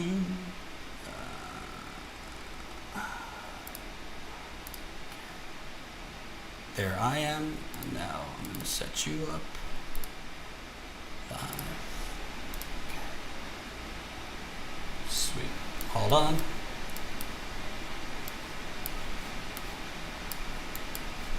I'm doing this live, so I'm just framing it.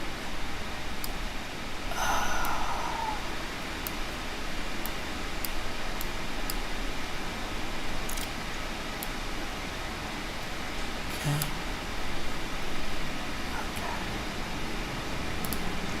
And 1 second.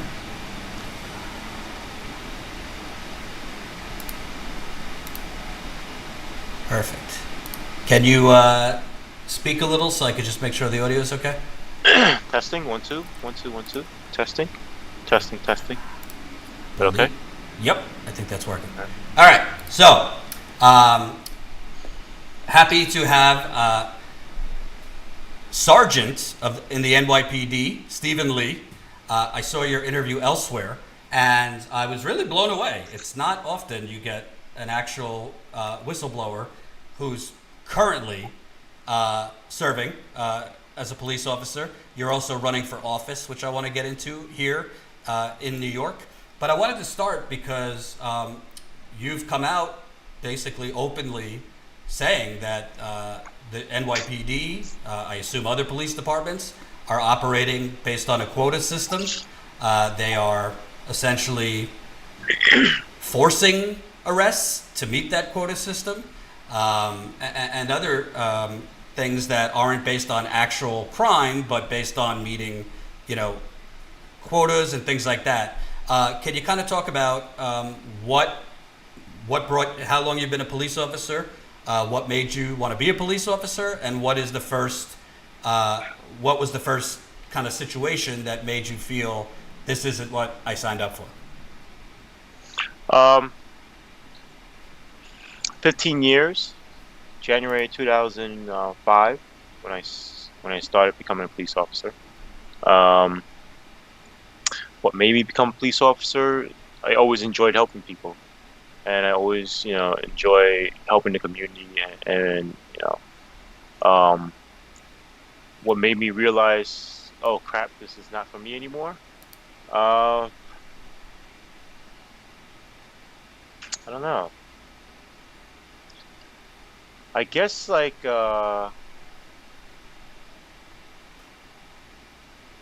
always was I guess a little downside to it when I first started. They were like, oh, you got to bring in 20 summonses and 1 arrest every month and stuff like that. And they would try to convince me that that's the culture, right? There are ways around it. Like, you could pretend that you couldn't find anything, but then they punish you for it.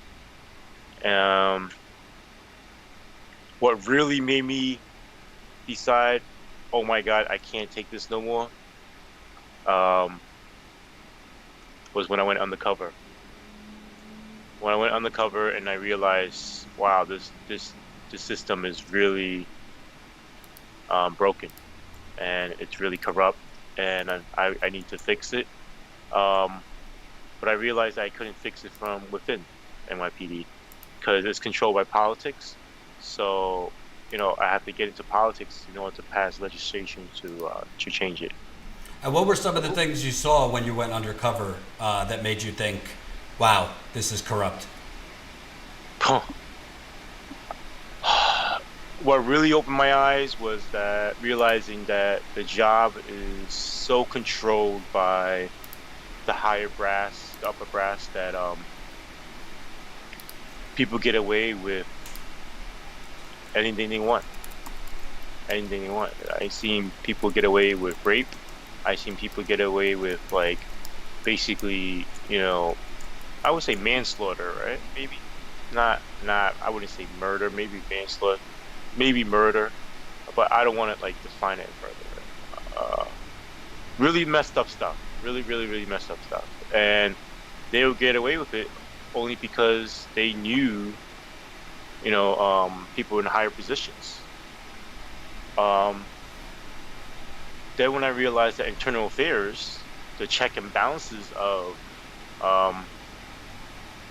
NYPD was corrupt, I realized, wow, this is crazy. This is not for me.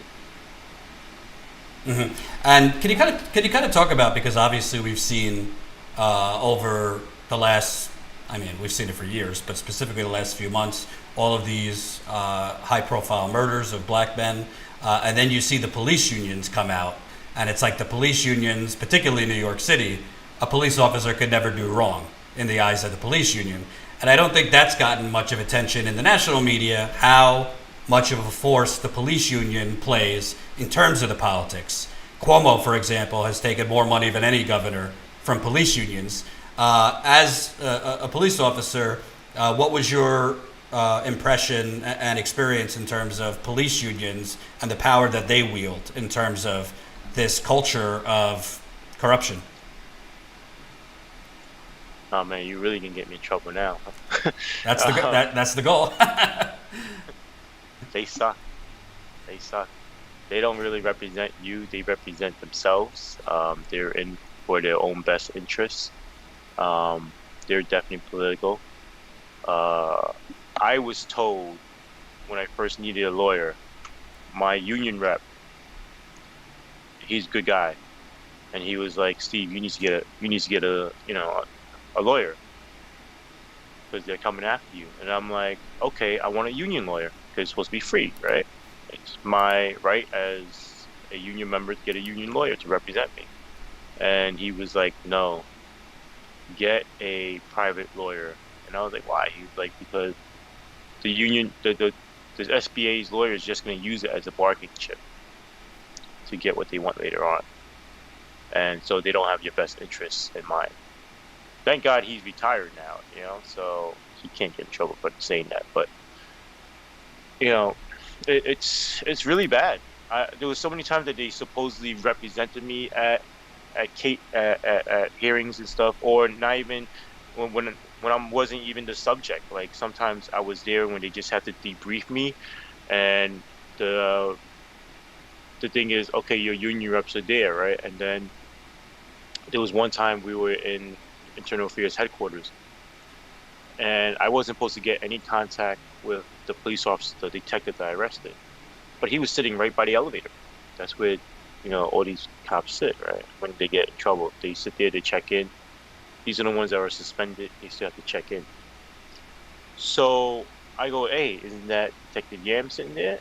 And they're like, "Oh, no, I don't think so. Let me go check," right? And they'll go check. The Internal Affairs wants to go check. They're like, no, that's not him. I know how he looks after investigating him for so long. I know his habits, how he moves and stuff. So I went to the guy that they check in with, right? Because I had a deal with him last time. And he was like, "Yeah, that was him." With a gray hoodie on? "Yeah, that was him." And I was like, these guys, like, really? Like, you know, you're going to put me in danger? Like, now this guy, what if this guy wants to follow me from here and, you know, follow me home or something, or wants to harm me when I'm outside? Because I basically got this guy fired, you know what I mean? And I destroyed his well, I didn't destroy it. He's probably still getting paid off now, but, you know, like, I blew him up, right? With his shaking down of businesses and rapists and drug dealers and stuff like that. Like, this guy doesn't like me, obviously, right? So, like, if he wanted to retaliate, he could have just waited for me outside and waited for me to come out and blast me, you know? And that could have been done. So it's like they have no interest in protecting the people that come forward and whistleblowing.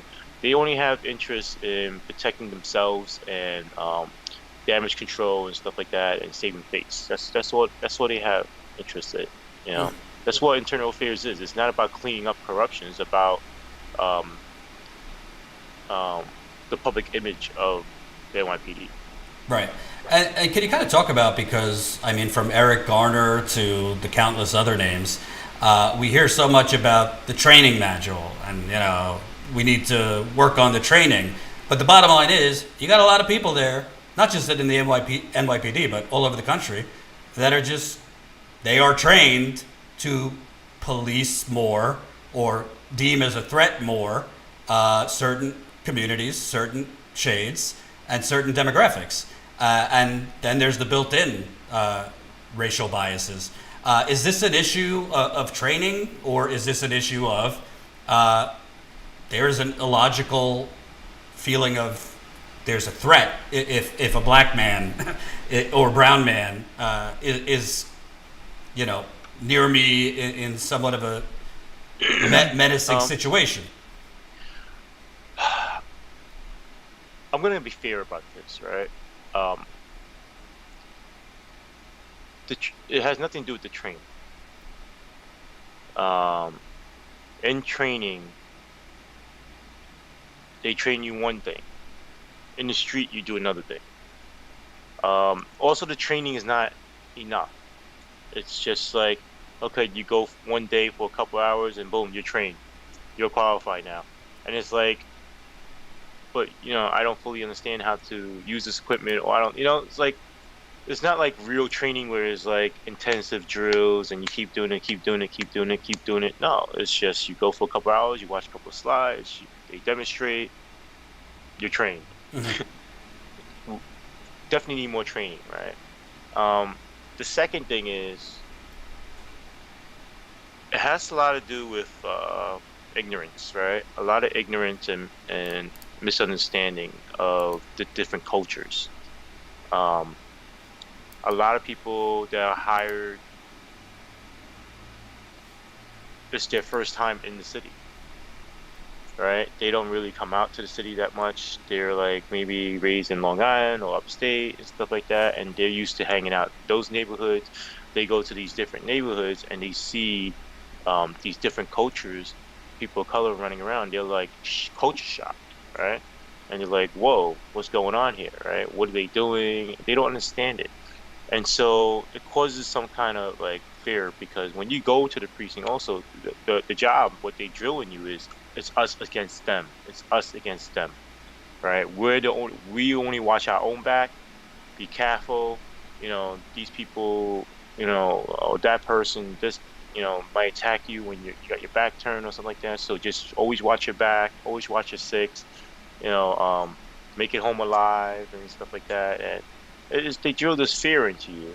But they also say, hey, you know, be courteous. Or I was taught different, right? From where I was from, it was a busy precinct. I started out in the 6-7 East Flatbush. I was raised in Flatbush, so I knew the culture. But some of the senior guys there were like, hey, listen, always shake somebody's hand, be a gentleman, you know, talk to them. And you never know, that person could save your life one day.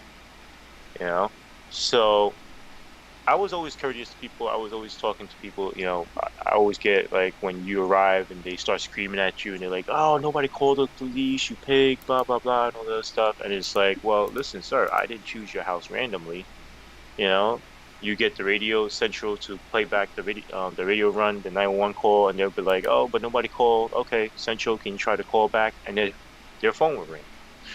And then it's like, "Oh, but we don't need you." Okay, you know, but I still have, now that I'm here, I still have to check to make sure everything's all right, because it's a liability issue, right? Mm-hmm. If I leave and then God forbid something happens, then they blame me for not doing my job, right? So there's a lot of tension and hate between the community and NYPD, right? NYPD sees the community as the enemy.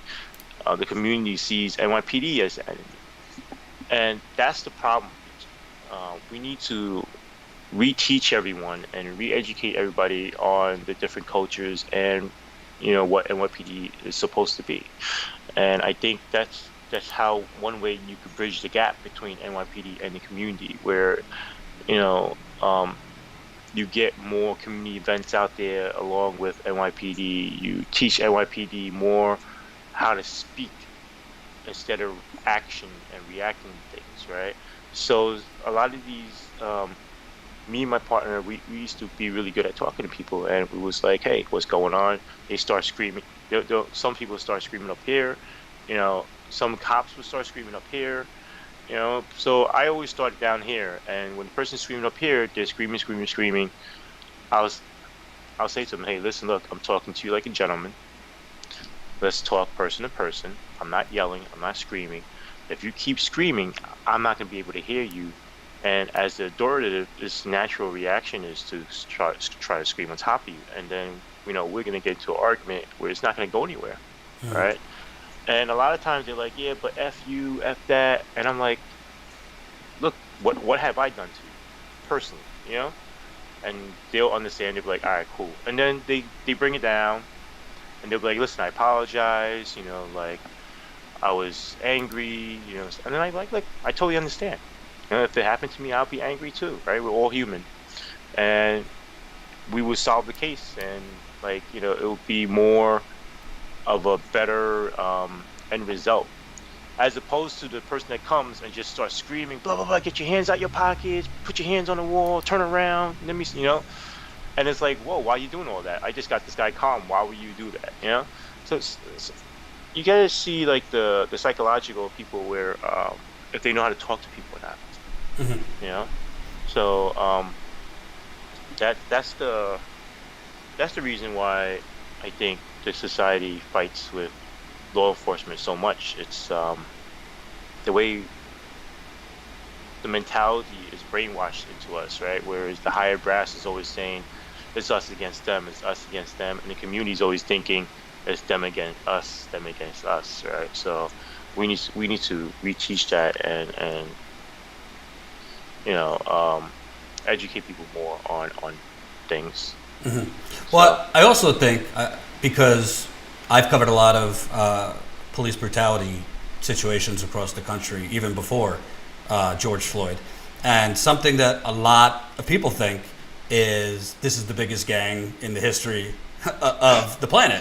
I don't mean disrespect, but what I mean by that is no disrespect at all. Just look at the Breonna Taylor murder.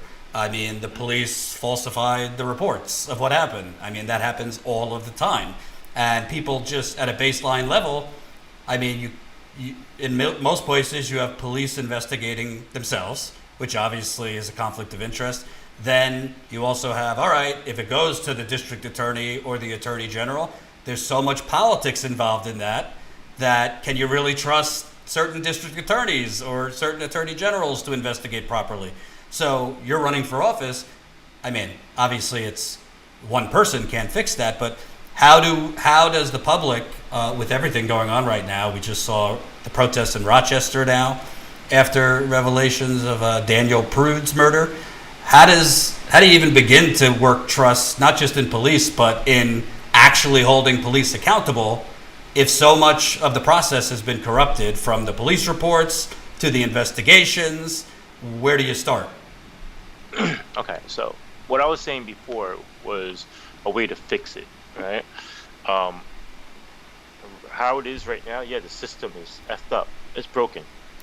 System is broken. It's been tainted. It's been corrupted. Yeah, the biggest gang, I would say the biggest mafia, because they're more organized.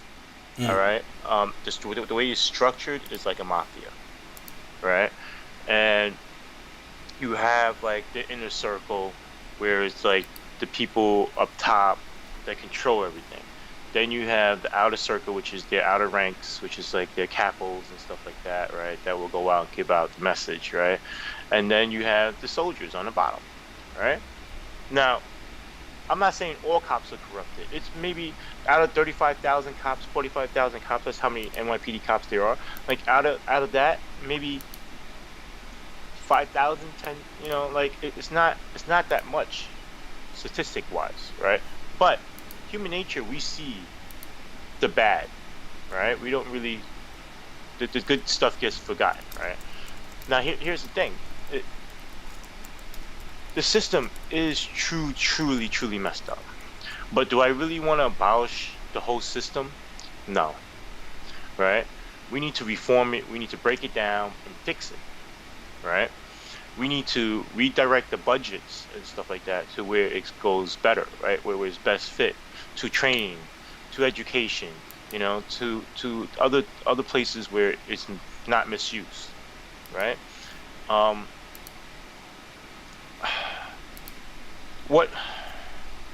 How can I fix it? State legislative. If I make state assembly, what I plan to do is getting some kind of bill passed where the police is not policing itself. You definitely can't have the cops watching itself. That's one big thing I've been pushing since my lawsuit in 2015, right? 2016, ever since then I've been saying it. You can't have the cops watching themselves. It's a conflict of interest. You wouldn't have a gang police itself. So why would you have the NYPD police itself? It makes no sense. You wouldn't have any kind of entity try to police itself. Why would you have NYPD police itself? Also, why would you have the Inspector General be falling under the mayor? That makes no sense also, because the NYPD falls under the mayor. And, you know, obviously the corruption goes all the way up top. If the mayor knows about it, he's going to try to sweep it under the rug because it makes him look bad, his public image look bad, right? So, like de Blasio, he ran for president, right? So he definitely couldn't have some kind of big scandal come out, right? If he had some kind of big scandal come out, they would be like, look, you can't even, you know, keep your own backyard in check. How are you going to, you know, police the nation, or how are you going to help the nation, right? So it's controlled by politics way too much. I think you need definitely a higher agency, right? Which is like a state agency or a federal agency to monitor it. And it has to be people of the community. It can't be like other law enforcement or government agency. It has to be like, you know, a state level CCRB or attorney general or something, you know, where the community could vote the person in, and the community could say, you know, this is what's going on, and then they have some place confidential to go to, right? They can feel safe to say it to these people and be like, hey, look, this is what's going on, you need to investigate. And then when they investigate and when they find out what's going on, they have real power to do something. A lot of times, like the Inspector General, they have no power. The Department of Investigation has no power because they have to go through the mayor. The mayor will be like, nope, don't do anything, you know, or they're even trained by NYPD Internal Affairs, which makes no sense. So, you know what I mean? Like, it's all smoke and mirrors, the way they do it. It's just, oh, yeah, we have an agency, it's called Department of Investigation, but it's all smoke and mirrors. Mm-hmm. They don't do anything. They're all controlled by the same people, you know? And could you describe, you mentioned your lawsuit, so I should have started with that, but could you kind of talk about what led to you suing? I guess, what was your breaking point? All right, so end of 2013, about October 2013, I got promoted to the rank of sergeant, all right? I took the test, I passed the test, my list number came up, and I got promoted to the rank of sergeant. I went to 109 Precinct, which is Flushing and Whitestone, which is also where I'm running for assembly. And what happened was, when I got there, it was great. I was working with my community. You know, this is where I hang out. This is where, you know, a lot of my friends are and stuff like that. And it was great to help the people that, you know, that look like you, right? Like, because I'm a minority. I'm a person of color, right? And in the NYPD, you see a lot of times people who don't understand us or understand any culture, they tend to dismiss them, right? Like the Chinese food guy that's getting delivering food that gets robbed and stuff like that. Cops will show up and be like, okay, don't go in the building next time, and then just drive away. They don't help, you know. And me and my partner, he's Burmese, right? And he's seen it too. Like we were pissed off about it. It's like, I can't believe that they shit on us so much, you know. And it's the same thing with the black and brown communities, where, you know, the way they approach them are totally different from the way they approach somebody from Williamsburg or from, you know, Manhattan or something like that, right? So it's like they'll go up to the person, they'll start interrogating them. What are you doing here? Why are you here? Stuff like that. And Instead, they should have been like, hey, what's wrong? May I help you? How could I help you? You know. So the approach is a little different. It's definitely there's some kind of systematic racism going on inside the NYPD where they need to solve. But what happened was when I came to 109 precinct, I was put under condition sergeant after like a year, right? And maybe it's like 6 months because a new commanding officer came in. Great guy. The union brought him in because the morale was down. The way the precinct was ran was that all the lieutenants ran the precinct, and if you weren't part of their club or part of their clique, you couldn't do your job. You couldn't get a day off. You couldn't, get the overtime that you want, or you couldn't go to the detail that you wanted to do. You were miserable. The morale was down, and they brought in this commanding officer, which is a captain, Conforti, and he was a great guy. Squared away, straight guy. Listen, we're here to solve, crime. We're here to fight the crime, and that's what it was about. It wasn't about, what color you are or what race you are or what's your, He's here to do his job. And so a lot of lieutenants left, and one lieutenant I worked for, I became the condition sergeant. He was my special ops lieutenant, and I was driving him one day, and he goes, "Hey, Steve, we need to get rid of this guy." And I'm like, "Who are you talking about?" He's like, "The CO." And I'm like, "Why? What's up? Why don't you just make a phone call?" Because that's how it works. If you know somebody, you call somebody, and they'll rearrange people, right? And he goes, "No, that won't work because he's well liked up top too." And I'm like, "Okay, so what are you thinking?" And he's like, "We need to get a girl from one of these karaoke's and say that he raped her." And I'm like, "Whoa, that's like far past the line, right?" So like, I don't know you, but if somebody's trying to put fake rape charges on you, I'm gonna be like, "Hey, yo, man to man, listen, Jordan, somebody's trying to put fake charges on you, right? Just be careful," and walk away, right? Even though I don't know you, it's wrong. It's morally wrong. So a week, I thought he was just venting. Maybe he was angry. He was just like saying, like bullshitting, whatever. Sometimes people say that when they're mad, right? So a week later, throughout the week, he kept on bringing it up. "Hey, Steve, did you find a girl yet? Hey, Steve, did you find a girl yet?" And I'm like, "Oh shit, this guy is fucking serious," right? So I went into Conforti's office, and I told him, "Hey, sir, do you have a minute?" And he's like, "Yeah, sure, come in." I go, "Listen, I don't want to get involved, right? Because you have hooks, he has hooks. Hooks meaning like somebody up top, right? You have somebody that you could call to pull you places. I don't want to get involved because I like working here, and but I think I should tell you." He's like, "Yeah, sure, what's up?" I'm like, "Listen, somebody's trying to jam you up." He's like, "Jam you up means get you in trouble." He's like, "Oh, what do you mean?" I'm like, "Somebody's trying to put fake rape charges on you." And he's like, "Oh, okay. I think I have an idea who it is. If I say his name, just give me a nod, right?" And he goes, "Sung." And I go, "Yep, okay, thanks." A week later, he calls me back into the precinct, and he calls me back into his office, and he's like, "Hey, Steve, let me talk to you for a second." I was like, "Yeah, what's up?" He was like, "Listen, I had to drop a log, which is a report, with internal affairs to protect myself, and they want to know if you could go undercover to get it on recording." And I told him, like, "Look, I told you I didn't want to get involved, right? Because once you get involved with internal affairs, or you go undercover, you do something like that, you have to transfer out the precinct. I liked working there. That was my dream precinct, So whatever the case is, I was like, "Yo, so do I have a choice?" He's like, "No, you really don't tell internal affairs no. Because if you tell them no, you become the target then." Right? And so I was like, "All right, then I guess I'm being told to do it. So how do we begin?" He's like, "Well, they'll come to your house and interview you." They came to my house a couple times to interview me. Then they gave me devices, hung out with Sung and stuff like that. And long story short, I seen them do some crazy stuff, like real crazy stuff. And it wasn't just them. It was like a whole network. So this person would branch out to this person, this place, that place. So people from Vice Unit, lieutenants from Vice Unit, captains involved. There was chiefs and chiefs drivers and other, it was just so many detectives and cops and more lieutenants. from different boroughs, different parts of Chinatown. They're all doing their own thing, their own racket, and then they would try to like network with each other and so forth and so on. It was crazy. So, but they only wanted me to keep it to this lieutenant and this detective. At first, only the lieutenant, and at first they only wanted to know about the rape charge. They didn't even care about all the corruption and stuff like that. Until I kept on getting on recording and I kept on pushing it, then they're like, okay, fine, investigate this guy. Then they realize, okay, they have to investigate the detective too. He's too tied in, right?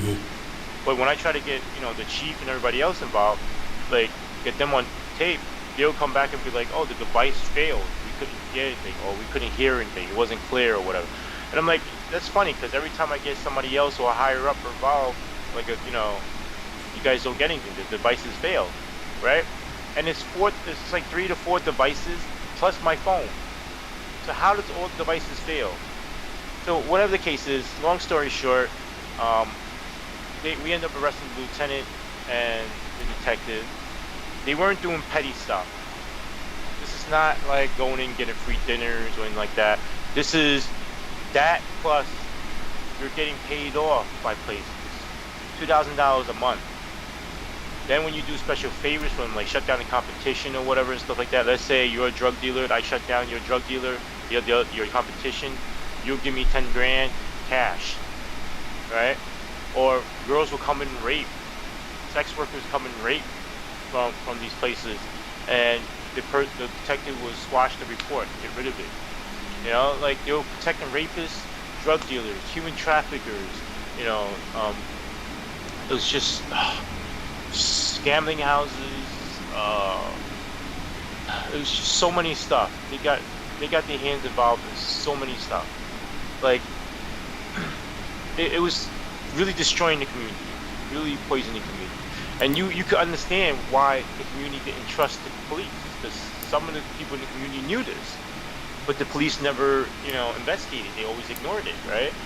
They always think, oh, they just hate cops. No, it's true. The cops are corrupt. Like some of them are corrupt, and it is going on. You have to admit, 35,000 cops. If you think that none of them are corrupt, you're wrong.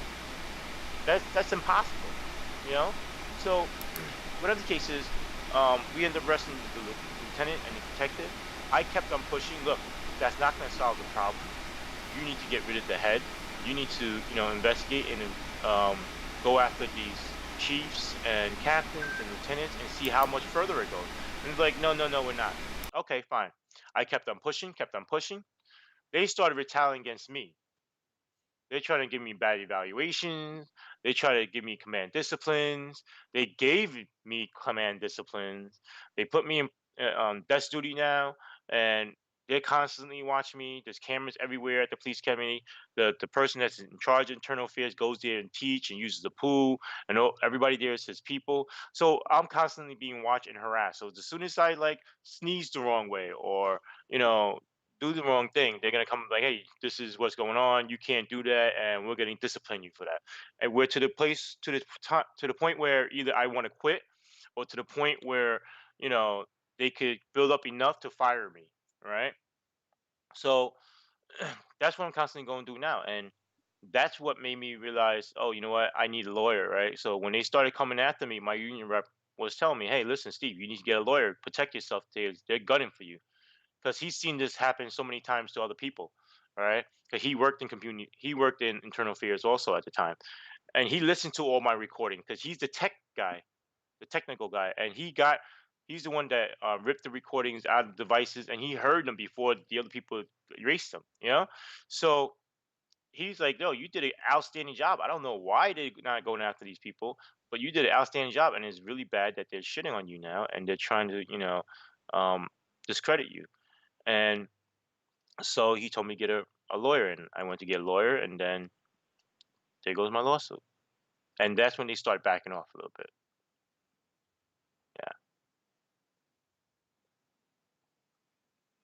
What stands out to me is like you basically did the right thing by going to your boss and saying, hey, I don't want to get involved, but there's some shady stuff going on. They're trying to take you down.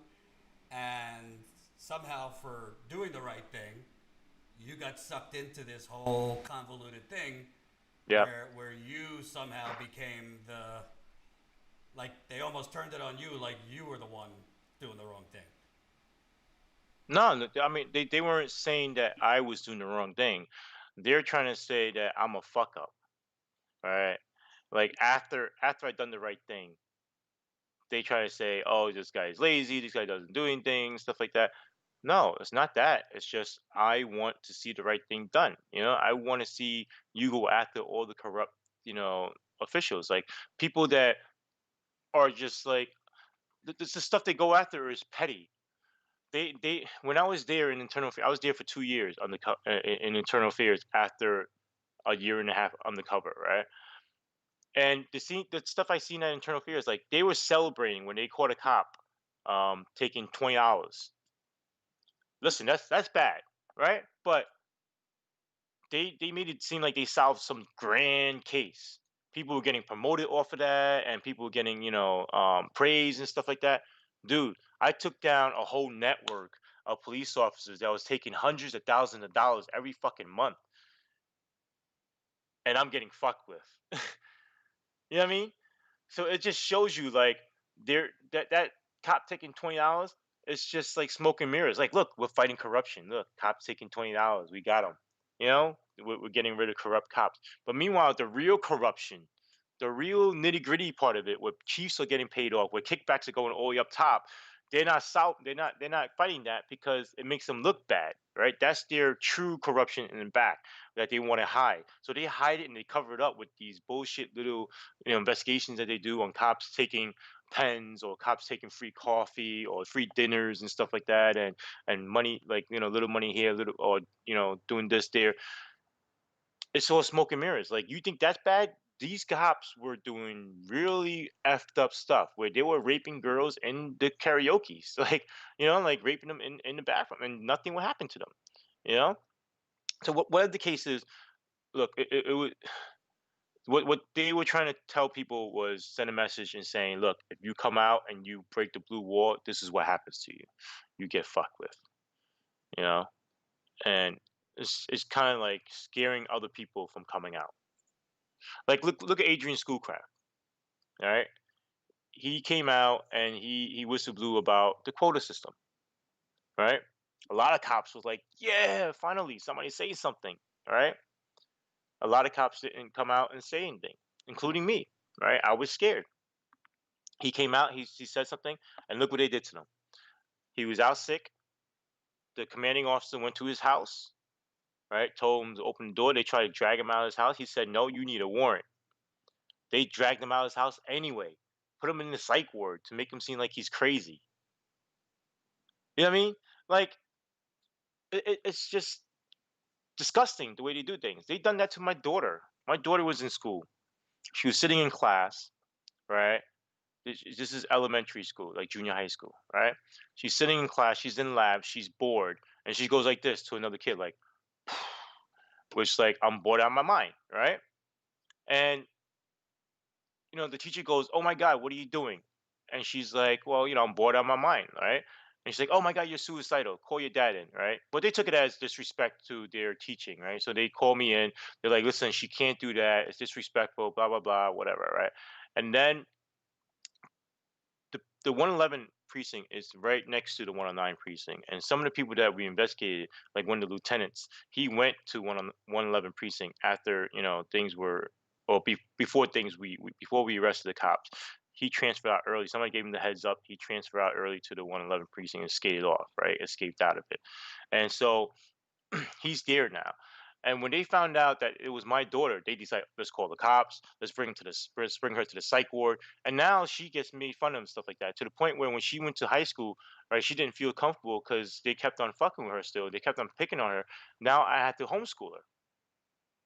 You know what I mean? Like, so that's the tactics they play. They don't just come in and destroy you. They slowly poke at you, mess with you. They'll give you like messed up posts. Like, if you're on patrol, they'll give you messed up posts. Oh, you want a day off? No, you can't have the day off. My needs of the department, we need you here. We need you to be working. Oh, we give you overtime on top of that on your days off. So you have no days off. So you're mentally and physically exhausted. And then when somebody else, you see other people who are friendly with them, they get whatever day off they want. They get to do whatever the hell they want. They could get whatever overtime they want. They could do, get any day they approved or off they want. They could get any assignment they want. They could do whatever they want. And it's like, it's um, much more stress free, the job, right? Because it's really stressful, the job. Because now imagine you're getting not only attacked here in the office, but when you go out in the street, you're getting attacked by the public now on top of that. So everywhere you go, you're getting attacked. That's mentally and physically exhausting. You know? So to the point, that's why so many cops committed suicide in 2019. And, you know, um, it's just really sad, bro. It's the way they do things is just so sad. And you mentioned the blue wall, which I've heard before, Yes. but I was hoping you could elaborate a little bit more. I assume that's basically like don't break ranks, but can you kind of talk more about what? No. It's not don't break ranks. It's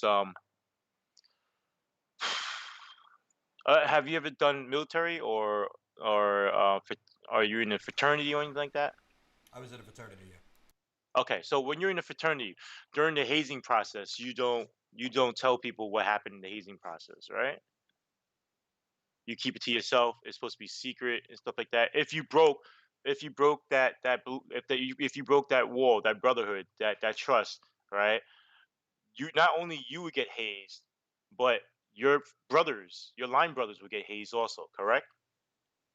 Same mentality. And then you'll be labeled as a rat, a snitch, and then they'll keep on picking on you. Oh, you want to tell other people what's going on, and they'll keep on hazing on you and hazing on you and hazing on you. It's the same thing. Same thing. And I mean, the obvious. It's the same thing as like the mafia. Like Right. if you try to rat or snitch, you get whacked. So the obvious question is, how have you stayed safe, being a whistleblower and being so outspoken? Being in the spotlight. As soon as I got with my lawyer, he put it in the papers. We put in notice of claim. It hit the papers. The papers ran with it. We planned it out, right? Before I whistleblew, before I did that, constantly stay in the papers. Stay in the papers, stay in the spotlight. I also aligned myself with other whistleblowers. With Serpico, with the guy from Rochester, Edward Raymond. He's currently a lieutenant, and he's whistleblowing on the quota system and how it targets minority neighborhoods. He's also running for city council. Me running for public office also keeps me safe and in the spotlight. Like it's just so many things that you could do. You just have to be in the public eye. Once you disappear out of the public eye, that's when they start coming after you again, because they realize nobody's paying attention to you, nobody's watching. And my last question is, when you look at all of these murders going on all over the country, particularly of black men, I mean, my first thought is, do these police officers, are they not paying attention to what's been going on? I don't mean that in a dumb way, but it's just like, for example, Jacob Blake, this officer shot him 7 times from the back. We don't know everything about it, but it just seems to me, if all of this is happening over and over and over again, and finally you're starting to see more charges, it just seems like police would naturally, change the way they do things, because you have to assume you might be on camera. You have to assume it might blow up now, but they're not. Well, here's the thing, right? One, I don't want anyone to think that this is new. It's always been happening, right? It's always been happening. It's just that now we have means to record it and spread the word through the internet, right? The second thing is, there's a lot of good cops. There are a lot of good cops that just want to do their job, that want to work with the community. There are those bad cops that are angry inside and they just do stupid shit like that. Like the thing with Jacob Blake. Yeah. Okay, he's walking away. Why do you have the gun to his back? First of all, why are you pointing the gun to his back? I saw another cop pointed out that he was carrying a knife or something like that in his hand, right? Okay, but he's walking away. You know, so if he's walking away, he's not confrontational. He's not a threat, right? Yeah, but you could argue that he could just simply turn around and slash you, but he's walking away, you know? So if he's walking away, let him walk away. You bring some distance behind, or behind him. Or if you have that many cops, you have like 5 cops there, right? How many cops were there? It was like 5. You have 5 cops there. You can't physically hold a person down. You know what I mean? Like, there's no need for you to point the gun at a man's back when he's walking away from you, right? So whatever the case is, when he got into his car, you saw the cop grab him and then shoot him in the back. Look, I wasn't there. I don't know what he was, why he grabbed him or what he was going for in the car and stuff like that. But I would like to believe that. Um,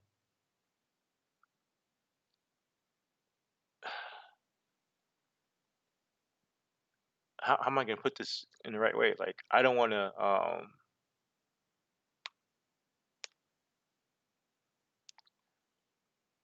How I personally feel, it was wrong, straight up wrong. I would never have done that. I would never have done that, right? You know who the person is, right? If he got away like that, then you go catch him another day, especially when he has his kids in the car and stuff like that. Like you just, it's just sad how it happened. Like the guy you had so much opportunity to stop him when he's walking away from you, going around the car. He's avoiding confrontation, and then you bring the confrontation to him, and then on top of that, you use excessive force on him. Right now, why couldn't the 5 guys just grab him and hold him down, or why couldn't they just taser him? You know, there's so many things they could have done. Oh, but maybe I heard that they did taser him and didn't work, right? But you have 5 people with tasers. One of them is gonna work, So there's so many things that gone wrong there that they could have done correctly, but different people do different things, and also you have to understand when you're in a situation, your adrenaline is pumping. Sometimes you don't think straight. You get the tunnel vision, and it just goes in, and you're like, after it's over, you're like, what the fuck did I do? So, but yeah, I think that was handled wrong. But it's easy for me to say from watching the video instead of being in the situation. But it was wrong. Nonetheless, it was wrong. Um, what happened with George Floyd? Oh my God! When I saw that video, I was like, when the hell is this guy gonna get off this fucking neck? Like he's handcuffed already. Pick him up. Put him inside the squad car, or put him against. Have him sit down against the wheel of the car or stuff like that. Like, when are you gonna get off his neck? Right. I also heard that this guy used to work with him in a security detail. They used to do security somewhere, and he had a personal vendetta against him, and he actually wanted to like get him back and like murder the guy. So you know, there you go. Like, it's just crazy. My last question is, how can people find out more? You're running for office now, elections in November. Tell people how they could support you if they choose to. Well, I hope people can support me. I hope people want to vote for me. If you want to find out what I'm all about, you could go to stevefornewyork.com. That's STEVEFORNEWYORK.com. Also, if you're on social media, listen, I'll be honest with you, I don't update my website that much. Because I don't know much about website designing. I have a web guy, and for me to get in touch with this person to update it all the time, it's really hard. You could contact me on social media. When you go to stevefornewyork.com, on the top right hand corner, you'll see my Facebook link, my Instagram link, and my Twitter link. And feel free to instant message me or DM me anytime. I'll accept the message just like Jordan did, right? You reached out, I accepted it, I read it, I responded. If you want to know what my platform is and stuff like that, just ask me for it, and I'll send you my press kit, and I'll have all the information there. Yeah. Thank you, Sergeant Stephen Lee, running for New York Assembly. I will definitely be in touch with you. Thanks, man. Thanks, Jordan. Thank you so much. Bye-bye. All right, bye-bye. Okay, so let me, hold on.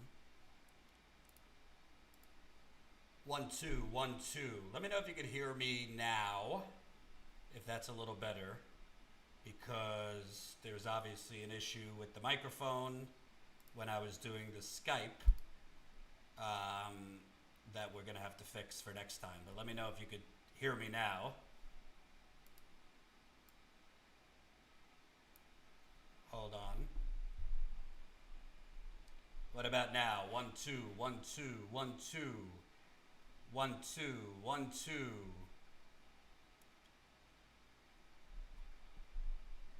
WTF. Hold on. New microphone. 1, 2, 1, 2, 1, 2. 1, 2, 1, 2. Huh. I don't know. Hold on.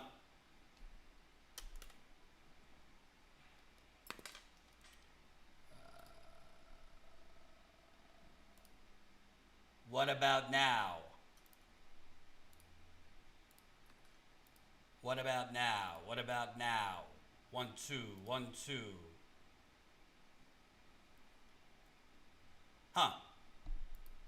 What about now? All right, I'll have to troubleshoot it with Colin. I don't really get it. 1 second.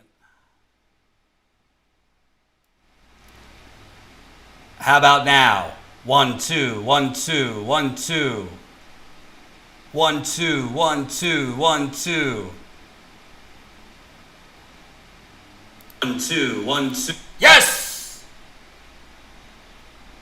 By God, we've got it. By God. Hold on, let me change it.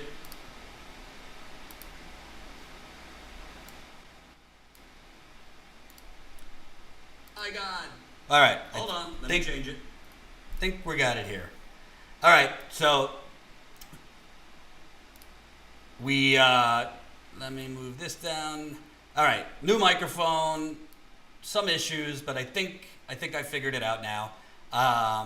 Colin's gonna have to really do a superb editing job on that one, because obviously my volume wasn't working, but we will figure out a way to edit that interview so that it looks good and all that, and you could somewhat hear me.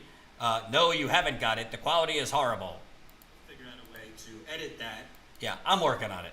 We don't have a lavish studio, and I don't have a director to help me. So we will figure it out soon. But before I go, I want to remind you, in 15 minutes, we have our members call. So definitely join us for our members call. It's through Zoom.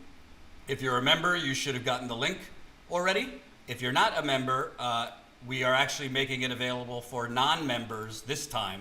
So definitely sign up.